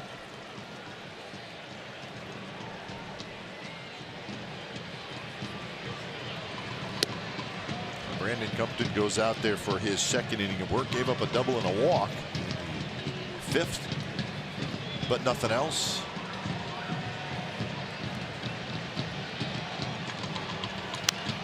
Fouled straight back by Matt Chapman. Chapman has walked and scored. He's hit a fly ball to left field. He's hit a fly ball to right field.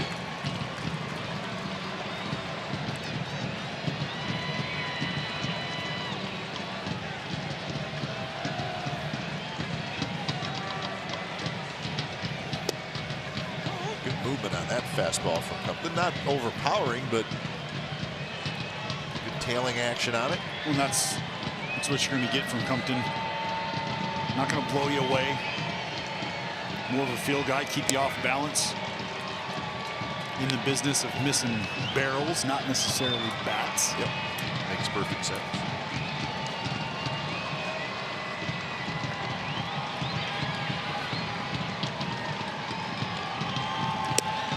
And now 3-2.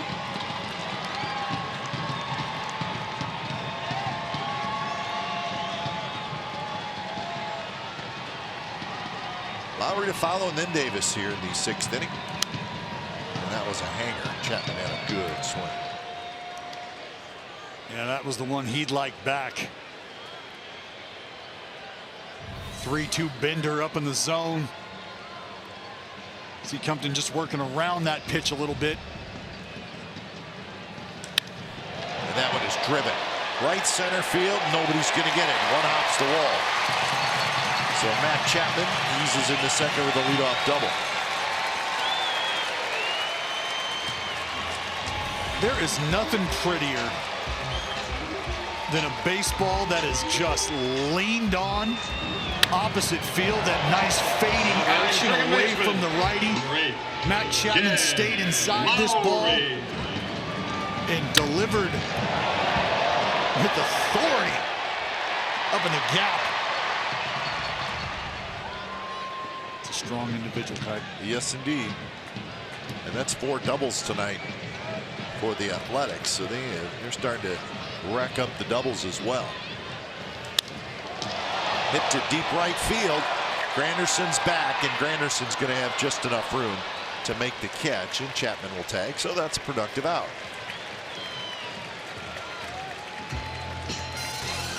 Well, it's been 4 years since the Dodgers came into Oakland, and almost 30 since that memorable fall classic we know and love so much. Be part of history again when the boys in blue come north to the Bay for a 2-game set starting Tuesday, August 7th at 7:05 p.m. Make sure you grab your tickets for this series at athletics.com/California. Again, that's athletics.com/California for tickets. So here's Chris Davis with the runner at third and 1 out. Infield comes in.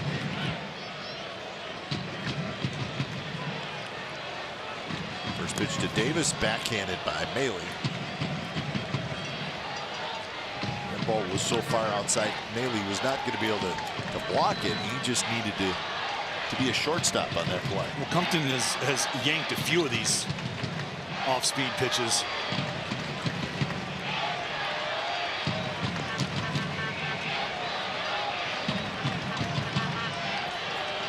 Davis, a mighty swing. He missed it. I tell you one he didn't miss.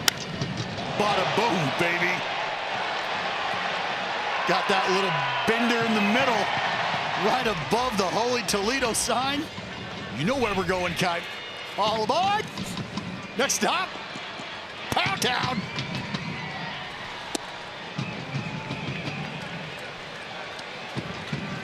Chris Davis, the month of July, 28 RBIs. Throw that in there, but in Oakland A's history, second, Jose Canseco in 1991, 35 July RBIs. How about that? Davis swings and misses, and now the count's 2-2.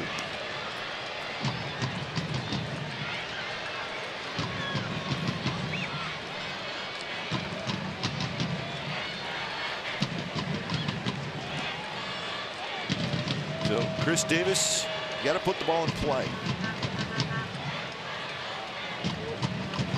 And he takes inside. Another 3-2 count.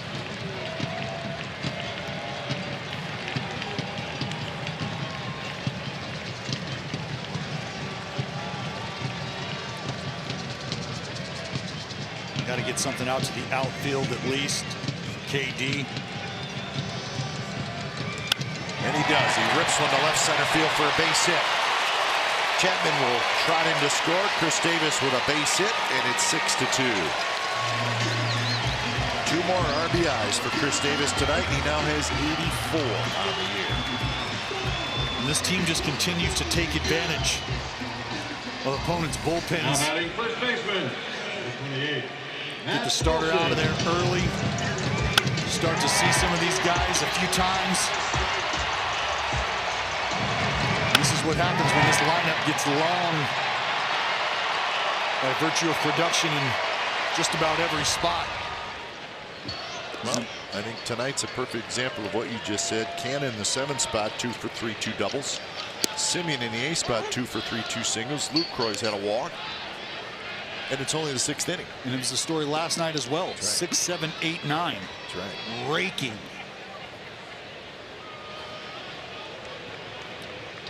So to that point, it might not be the usual suspects you expect that sort of production from at the top of the lineup, the first 3 or 4, maybe 5 spots, but that's why you've got 9 in a lineup. Smero Petit starting to throw.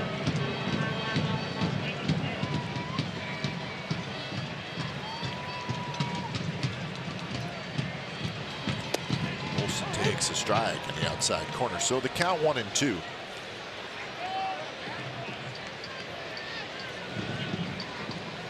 Matt Olson, 2-run single in the first, doubled and scored in the third, grounded out in the fourth.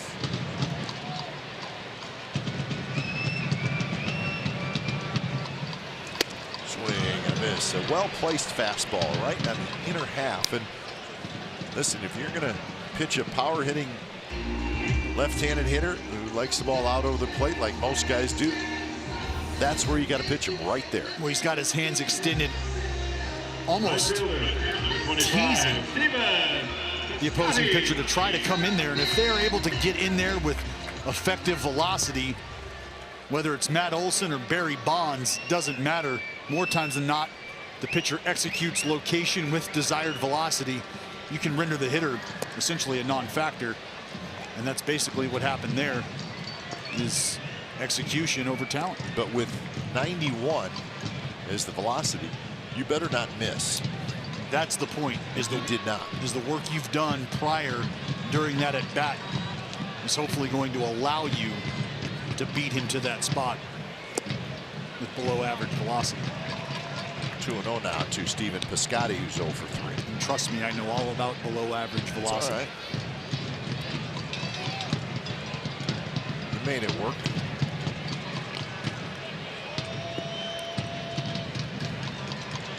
Joe Biagini is warming up. Blue Jays bullpen. Let's hit Piscotty 3-0.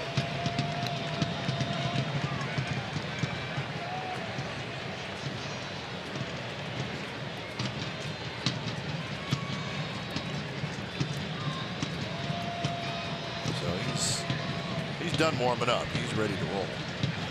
This will be the last hitter for Piscotty. Excuse me, for Compton. And that's a strike. Piscotty was headed to first base.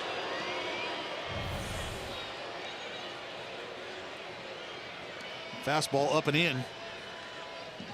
You don't typically see the high strike called a lot as it makes its way to the corner. The corners of the top of the zone tend to disappear the higher you get. And that one is outside, so it's a walk.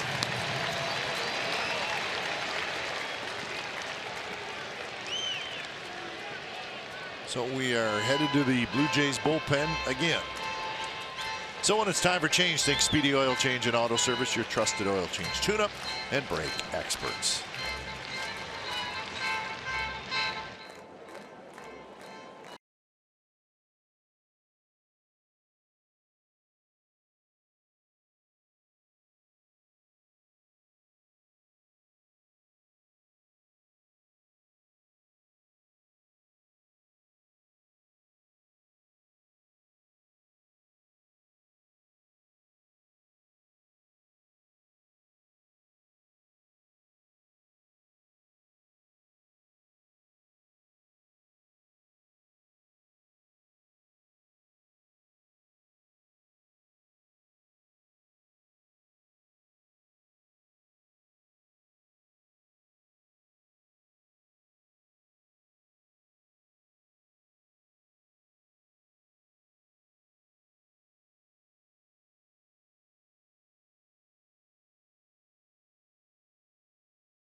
The double swipe. Give me second. Give me home. I'm going to need both of them. Marcus Semien on the front end. And that's right. Mark, the Can-A-Man can. It's bat flipping season. It's stealing home season, Kite.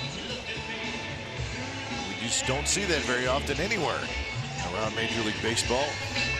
Once in a while it gets pulled off, and the A's did it tonight. This is Joe Biagini. Pitched briefly last night.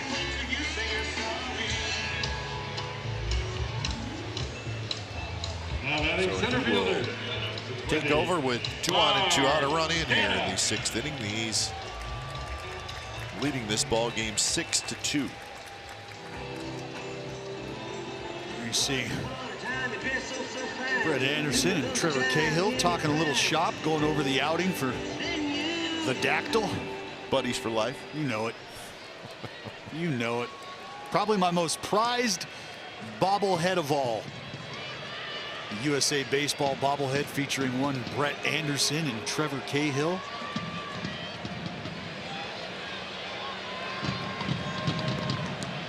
So Canna's had a big night. 2 doubles, an RBI, and a run score. And that one is right on the outside corner first time.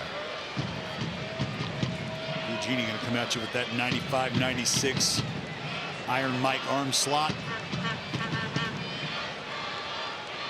Does a good job of creating downhill angle with his release. Big guy too, Eugenie. Not a little fella.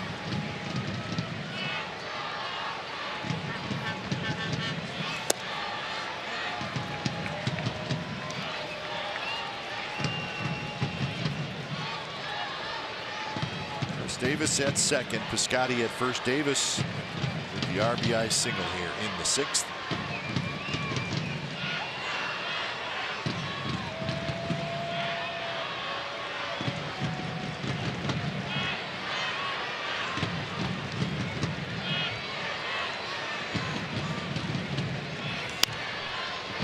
Right past Matt Williams, who bends back out of the way.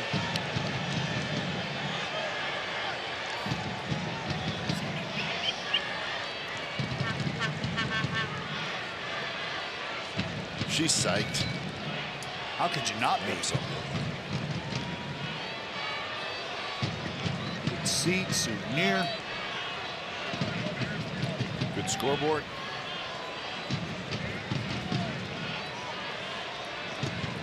So 1-2 the count to Mark Canna.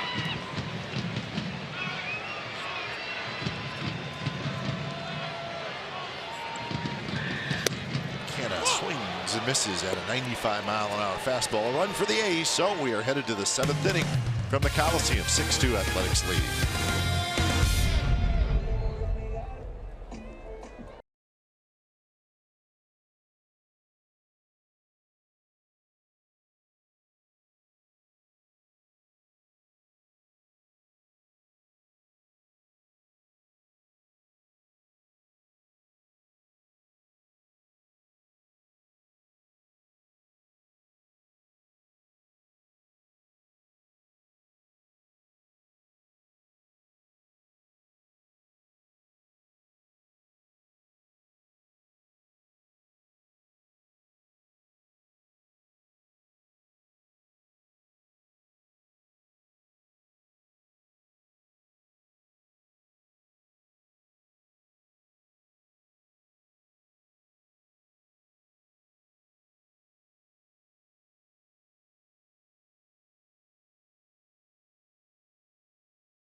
State last year, A's new acquisition from the Nationals. Blake Trinan gets his first save with the Athletics.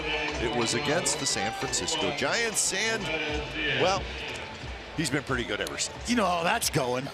He has become the nail down there in that bullpen. And again, all brought to you in part, in my opinion, by one Lou Trevino that allowed Blake Trinan to settle in very quickly, very comfortably into that stopper role. And with his emergence. And then you throw Petit in there, and you throw Familia, and Pagan's pitching well. Booker's a very good left-hander. It's a very good bullpen. Olsen wrestles with it and flips it up, and everybody's going to be safe. It was a little bit of a wrestling match. Matt Olson's not going to be happy about that. Hey, on the surface, it looks like an extremely routine play. There may have been a little action on the baseball. Oh, there's some spinach on that thing, no doubt. You stay inside of baseball, you get some of that side spin off the bat from Diaz.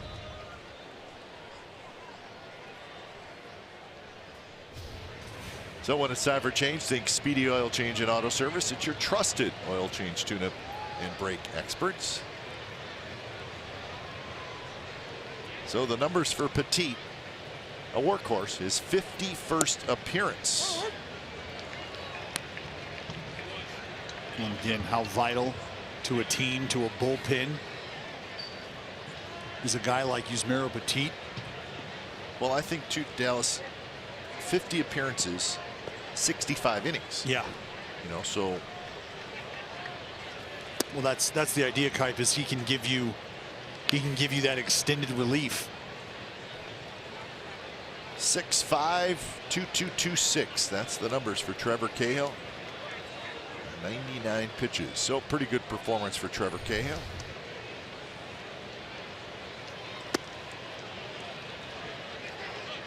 But for Bob Melvin to have a guy like Yusmeiro Petit down there, we've talked about it all season long, and I will continue to talk about it as long as Yusmeiro Petit is throwing baseballs for the green and gold. He provides flexibility. Yep. Guys down there in the bullpen, we understand, you hear a lot of talk about it, fans at home, about roles and guys wanting to settle into a role down there in the bullpen, and you're thinking, well, you know, they're in the big leagues, they should be ready to pitch at any given time. There's a lot that goes into preparing for a big league ball game, a lot that goes into getting into a mindset. So for you to have a guy like Yusmeiro Petit who is ready to go the minute that phone rings, whether it's in the first or it's in the eighth, really kind of creates a calming effect for everybody else in that bullpen. Well, you were a starter, so you never had the relief situation, but did you ever see a reliever, teammate of yours, who was just scuffling around because he felt like he didn't have a role? I'm not asking for names. I'm just saying it can mess with. That goes under the glove of Simeon, and Smith is going to be aboard.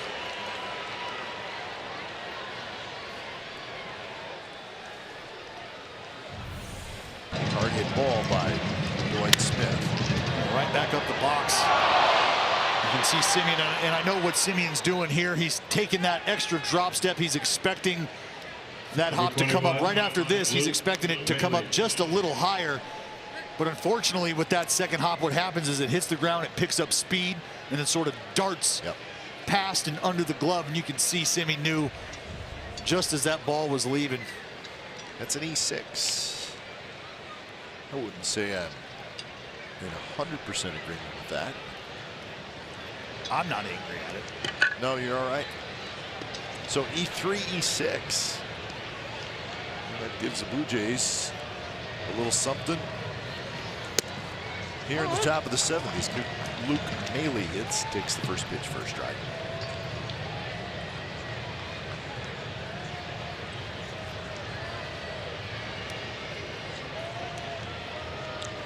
But you know, Kipe, I did, to answer your question, did the majority of my work as a starter, but there were times during my rookie year and even in 08 where part of the numbers game, you find yourself down there in the bullpen, and sure, we used to joke, myself and another guy, another lefty by the name of Lenny DiNardo. Sure. Found ourselves, I had the mop and he had the bucket, and you can kind of put together what our job was down there. Lenny DiNardo. And we would jokingly, after the first pitch of the game was thrown, we'd look at each other and go, all right, cleats off, we're good. Meaning it was the long guy, and that first pitch was thrown. They got no need for us anymore. We've started the game. Yep, we're good. Because there's times you feel like they'd have a better shot running a security guard out there. But you take every opportunity you can, and you try to do the best you can. 1-2 pitch is hit foul by Maley.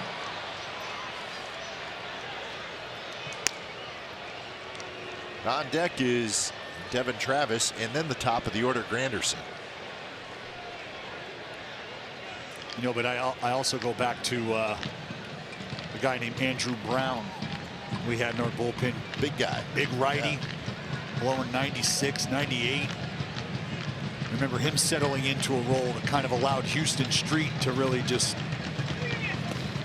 take ownership of the ninth. Not that he didn't already have ownership of the ninth inning, but you think about going out there for multiple innings as a stopper, you know, as a closer. But you've got that eighth inning guy that emerges and it can really settle the dust.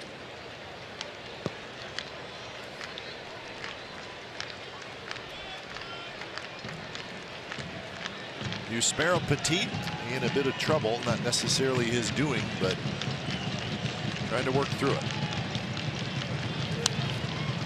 Pretty good job of hitting by Maley as he fouled off a good pitch from Yusmeiro Petit.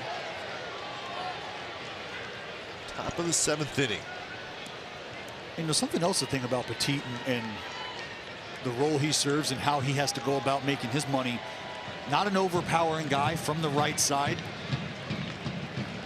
Finds himself here in the 7th inning. Later in the ball games, there's a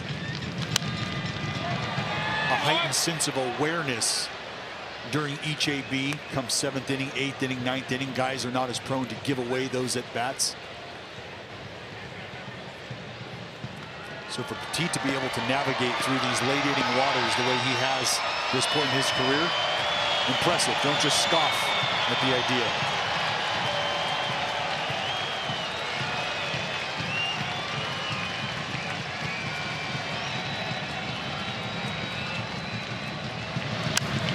Pop up. Olsen over.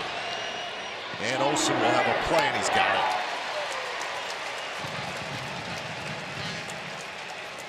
So big out there, one away, and now Devin Travis will hit, the 9th place hitter. And Petit just never gave in. 29, Devin. Never gave in, forced Maley to chase, forced him to hit his pitch. That's veteran guile on display.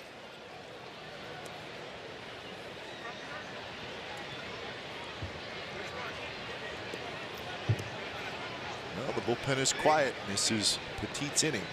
Both bullpens are quiet right now.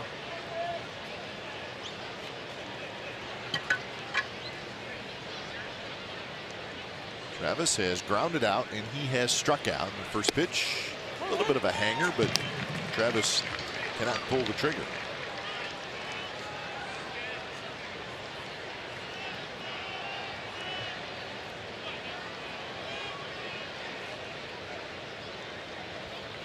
Diaz at second, Smith at first. Pretty good speed on the bases. Swing and a miss.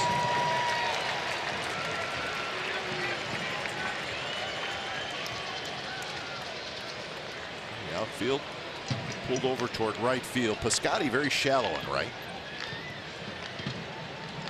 And a lot of times with 2 strikes, you'll have that center fielder kind of take you with him or move you over. In this case, Piscotty going to slide him over to the line against the right-handed hitter, bring him in just a little. And I think the idea is throughout the years in baseball, you don't see it too much these days, but a 2-strike approach.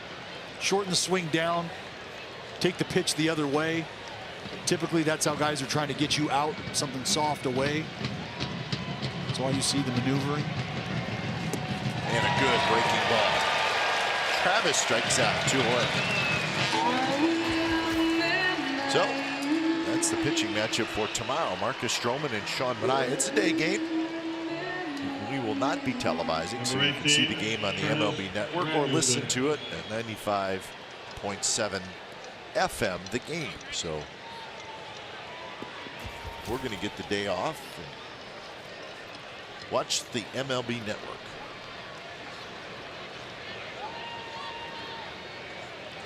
Driving around in the car. 5.7 again. Martini's there. He's got it. So the 2 errors do not hurt, and we have reached the 7th inning stretch at the Coliseum.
A's and the Tigers, a 3-game series.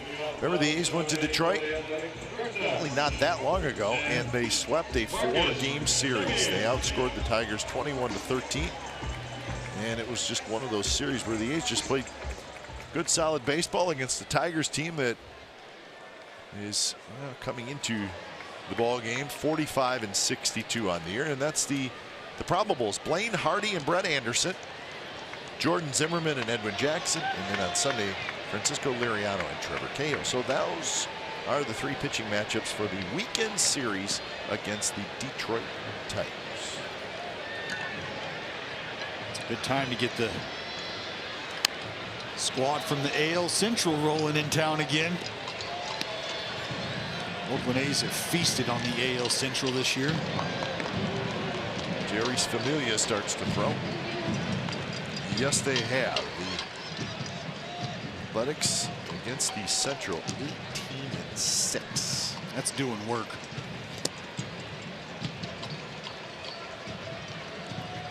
Bottom of the 8th up in Seattle. The Astros 3, the Mariners 2. So good ball game up there. Pretty good pitching in that series so far. Yeah. Garrett Cole, Paxton last night. Morton and Leak tonight.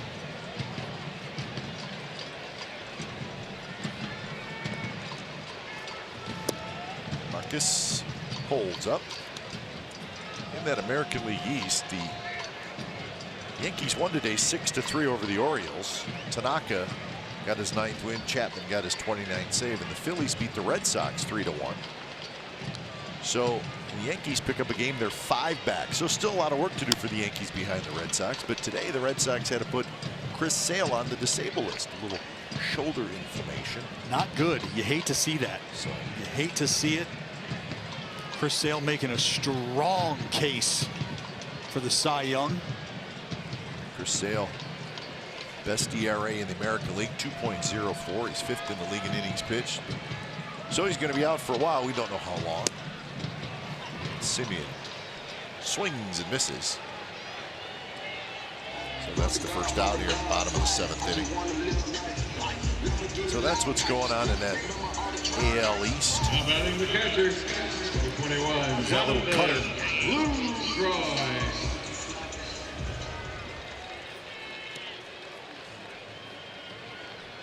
The Indians beat the Twins 6-2 in Minnesota, so the Indians lead in the Central is 9 games. We know what's going on in the AL West.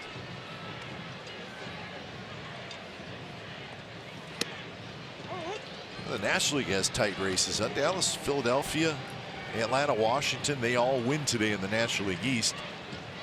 So the Phillies with a half-game lead over Atlanta, 5.5 over Washington. That's right. Even with Washington, as you just mentioned, 5.5 back. Feels like a lot.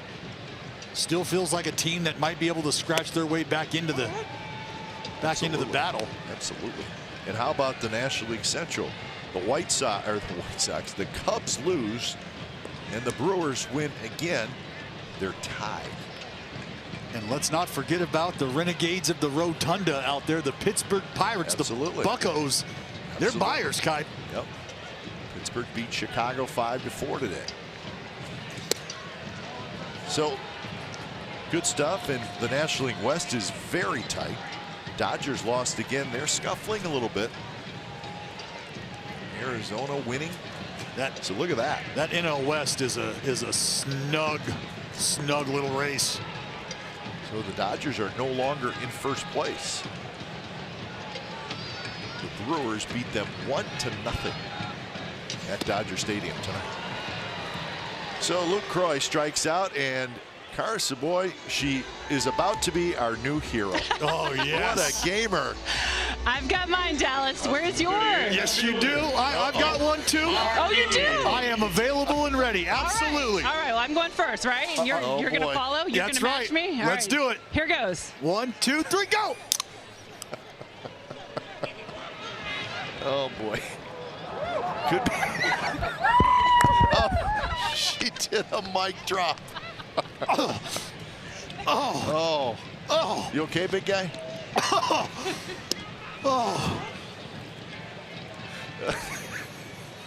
That should be an interesting 8th and 9th inning. You all right? It's a little cold, Kite. You got an ice cream headache? A little cold. All right. I'll make it. Cara, nice job. That's awesome. You hung in there. You know what? Thanks, fellas. You're part of the group now. Yes, you are. Now you're gonna be awake for 24 hours. Well, good thing I'm working the day game tomorrow, so I got this. You know what? Though the mic drop was pretty strong. That was. She earned that. She did. Yes, she did. No doubt about it. Yeah. Oh, new respect for Cara. Nice job. So you know what? She hung in there, man. She did. She did. It's not every day you get someone to own up to a bet around here, you know? I know, and you don't want to lose a bet to Dallas Brady. No, I'm usually not the guy you want to lose a bet to. I'm on the record stating that. Yeah. Cara may never be the same. The People's Channel. Yes. No traffic for her tonight. She'll be flying home.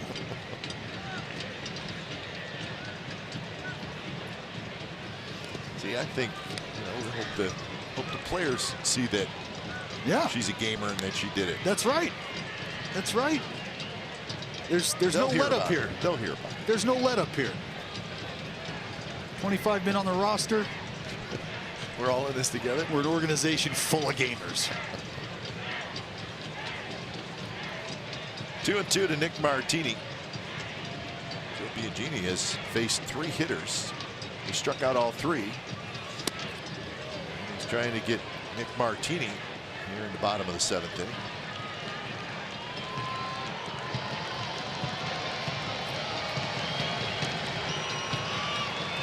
Showed you that Nationals score where the Nationals beat the Mets 25-4. 25-4. Rays beat the Angels 10-6.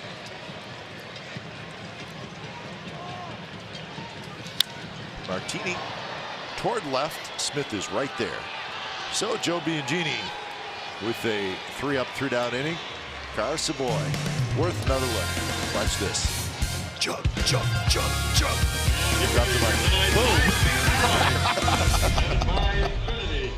Fastest internet in Oakland.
California is brought to you by Toyota.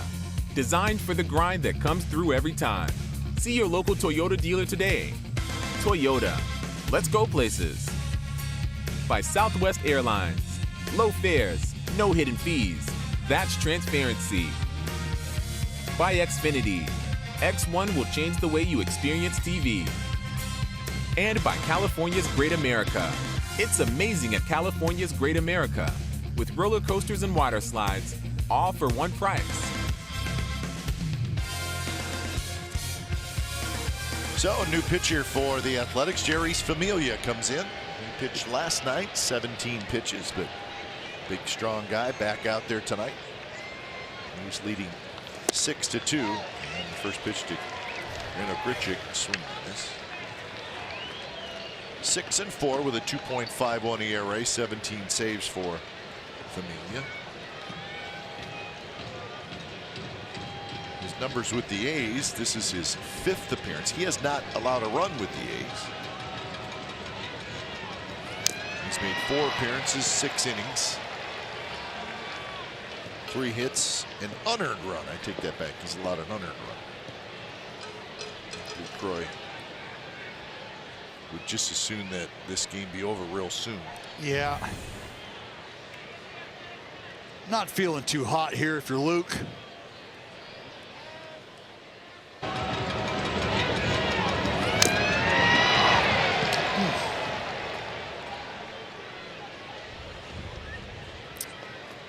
You know, I always say, Kite, they got all that gear on. You know, you got all that gear on. Just seems like it's never in the right spot, though. And never enough.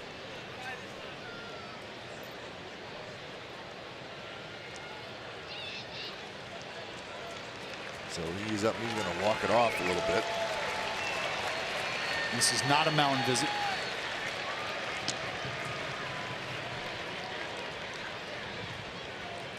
The only thing that's really going to make you feel better is time. Yeah. Time. Maybe a nice soft mattress. So LaCroix, let's hope he's okay. He's going to stay in there. The count is 0-2 to Randall Grichuk.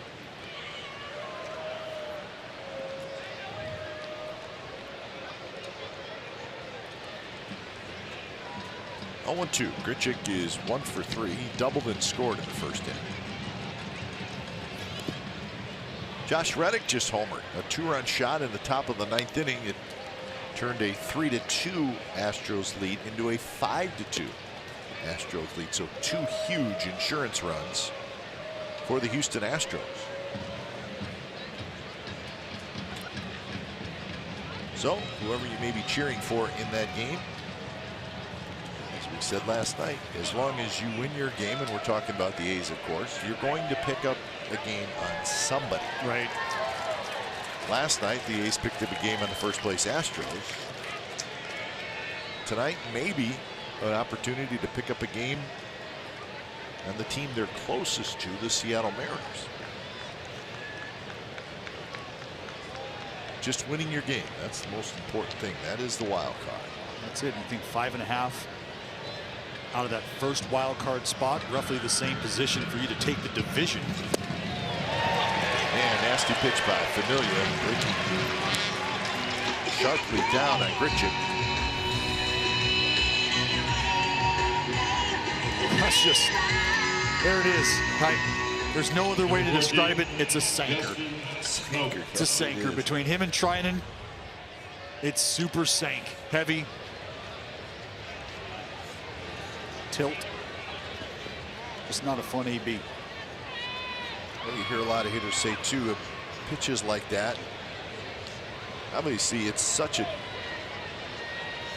nasty movement on a sinker that you see a lot of swings and misses. But if you do hit it, it really does feel like you're hitting a bowling ball. It's heavy. Yeah, it's heavy, and I know there's a lot of conversation and a lot of work being done, a lot of studying being done on spin rate, and is there a correlation between the way a ball feels coming out of a guy's hand? And I know you're thinking, how can a ball feel any heavier than it actually is? Well, maybe it's just the fact that it,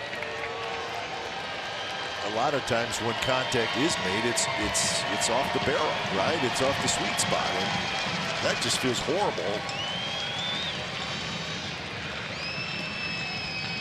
0-2 to Smoke.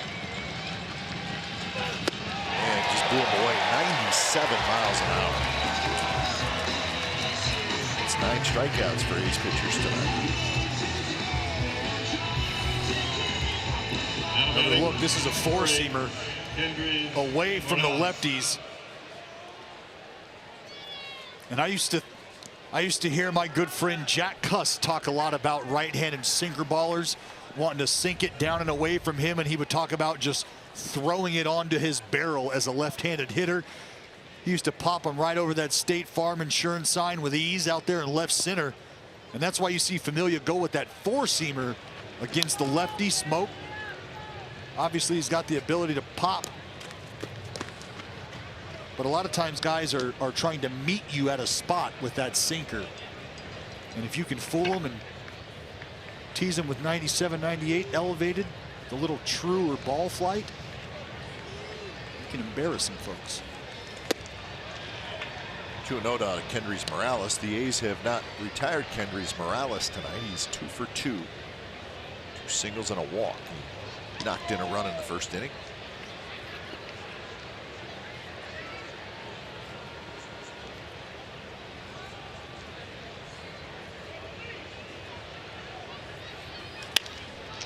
It's hit hard, but foul, headed down toward the A's bullpen.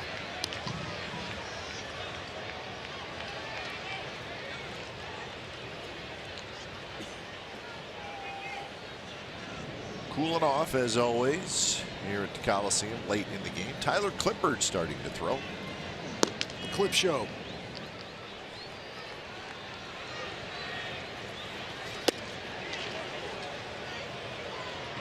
Morales 3-0 with Solarte in the on-deck circle. 3-1, excuse me.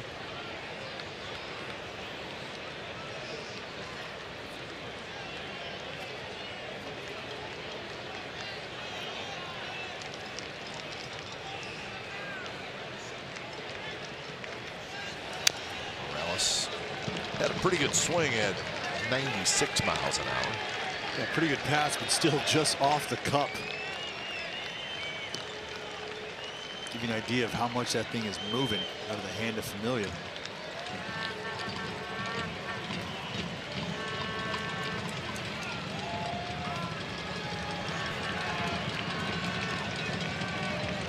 See that waggle from Lucroy. Give me the sinker.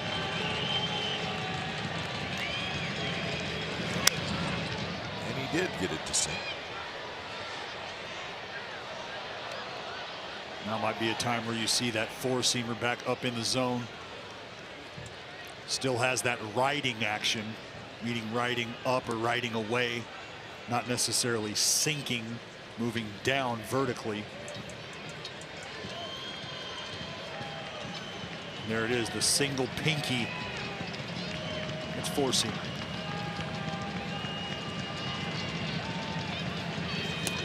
It's not close.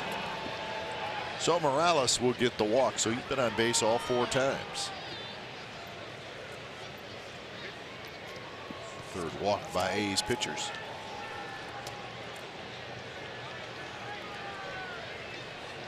Now, all games are final except for this one here and the game up in Seattle.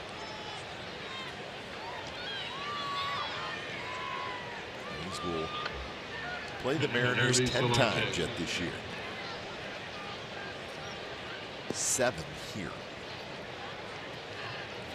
You have to look at that. You have to think about that and think opportunity. Absolutely.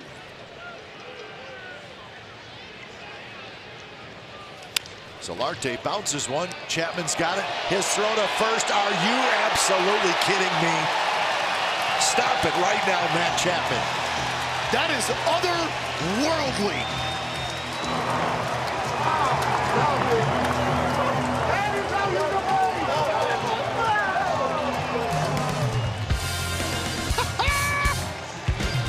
No words to describe that. 6-2, A's lead.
Toyota dealers 2-5-1 for the Blue Jays, 6-11-2 for the Athletics. Trevor Cahill, 6 good innings through 99 pitches. Chris Davis, another big game. Davis, 3 hits, homer, couple of RBIs. Marcana, 2 more hits. So the A's 4 doubles in this game. Davis with the home run, so another good night offensively for the Athletics after scoring 10 runs and 12 hits last night. He's coming in to the ball game tonight, 5th in the American League in total runs scored. Here in the bottom of the 8th, they're facing former A Tyler Clippard. Clippard's 53rd appearance. He's got 7 saves for the Blue Jays. Around a long time, Tyler Clippard. Here in 2015.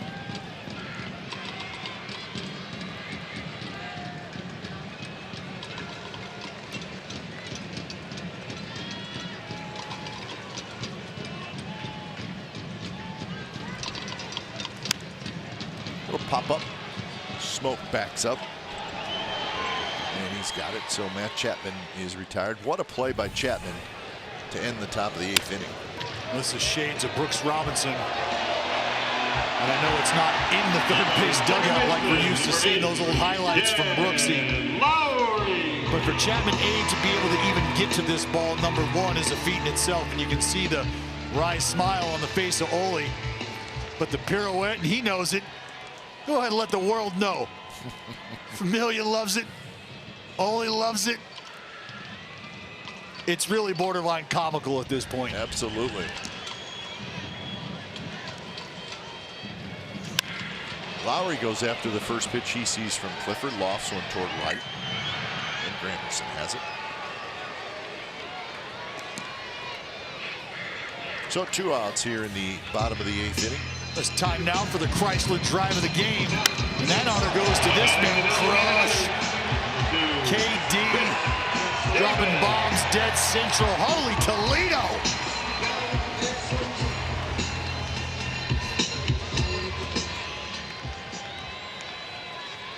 So 2 away here is Davis.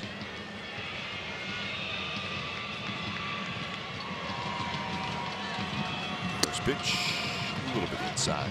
Tyler Clippard was with the A's in 2015. Pitched in 37 games as Trinan starts to throw. The A's traded Clippard to the Mets.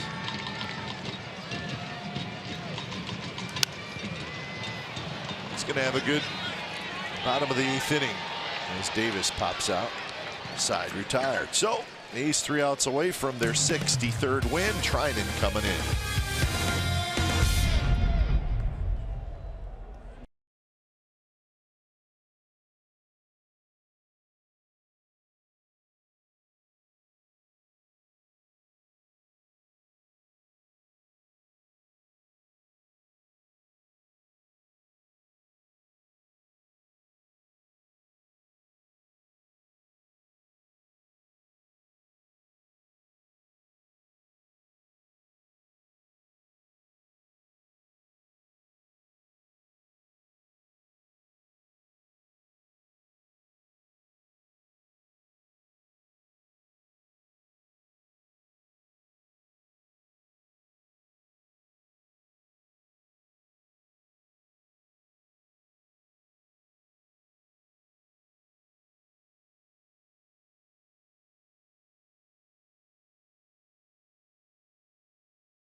Dallas, the A's 3 outs away from Bob Melvin's 600th career win as the A's manager.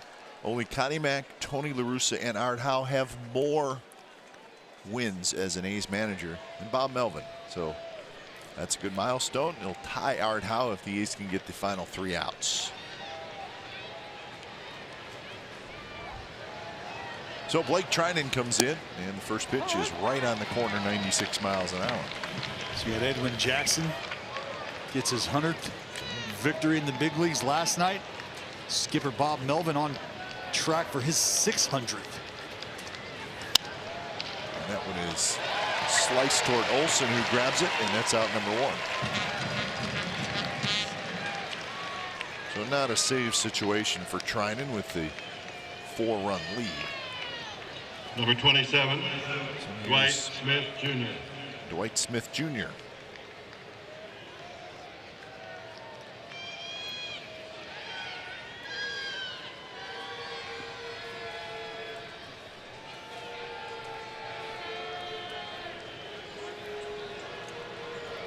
Dwight Smith 0 for 3, couple of strikeouts, and he reached on an error. That was in the 7th inning. Cahill 6, Petit pitched the 7th, Familia the 8th, and Trinan here in the 9th.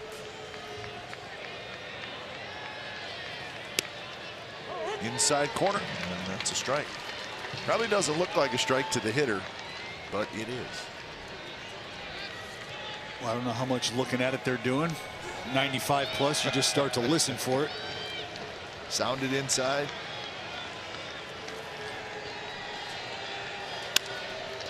Chopped in hole. Simeon's got it. Straightens up. His throw is not in time. Olsen looked like he had to come off the bag. That's a tough play for Simeon. Ranging to his right in the hole. See, as he gets to it, he's got to be able to plant that foot and make a strong throw. Strong throw just up the line a touch, and you can see Ole trying his level best to hang on, hold the bag.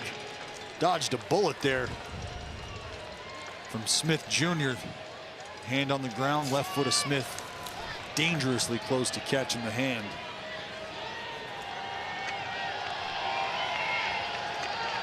So runner aboard with 1 out. Here's Luke Maley. Pitch way inside.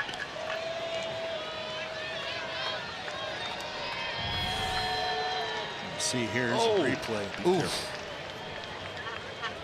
That would not have been good. No, it's about an inch or so away from some serious phalange pain.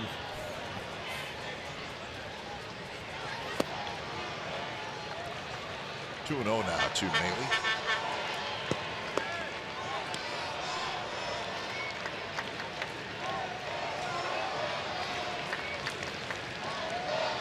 Nothing tonight for Maley, 0 for 3.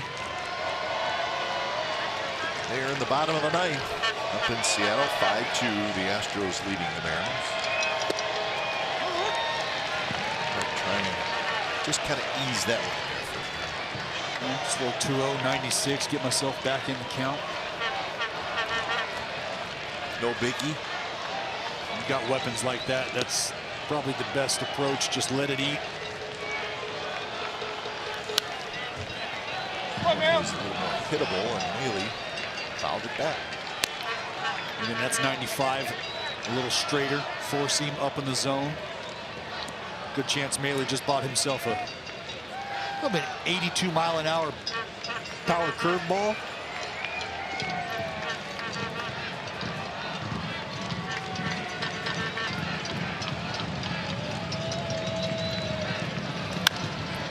Could be 2, and it could be the ball game, and it is. 4-6-3 double play, and that will do it for tonight's ball game, and another very well-played game by the Athletics. Plenty of offense, good pitching, and congratulations to the manager, Bob Melvin, his 600th career win as the A's manager. So very nice milestone for a good man, and we're happy for him, and we're happy for the A's who pick up their 63rd win of the year.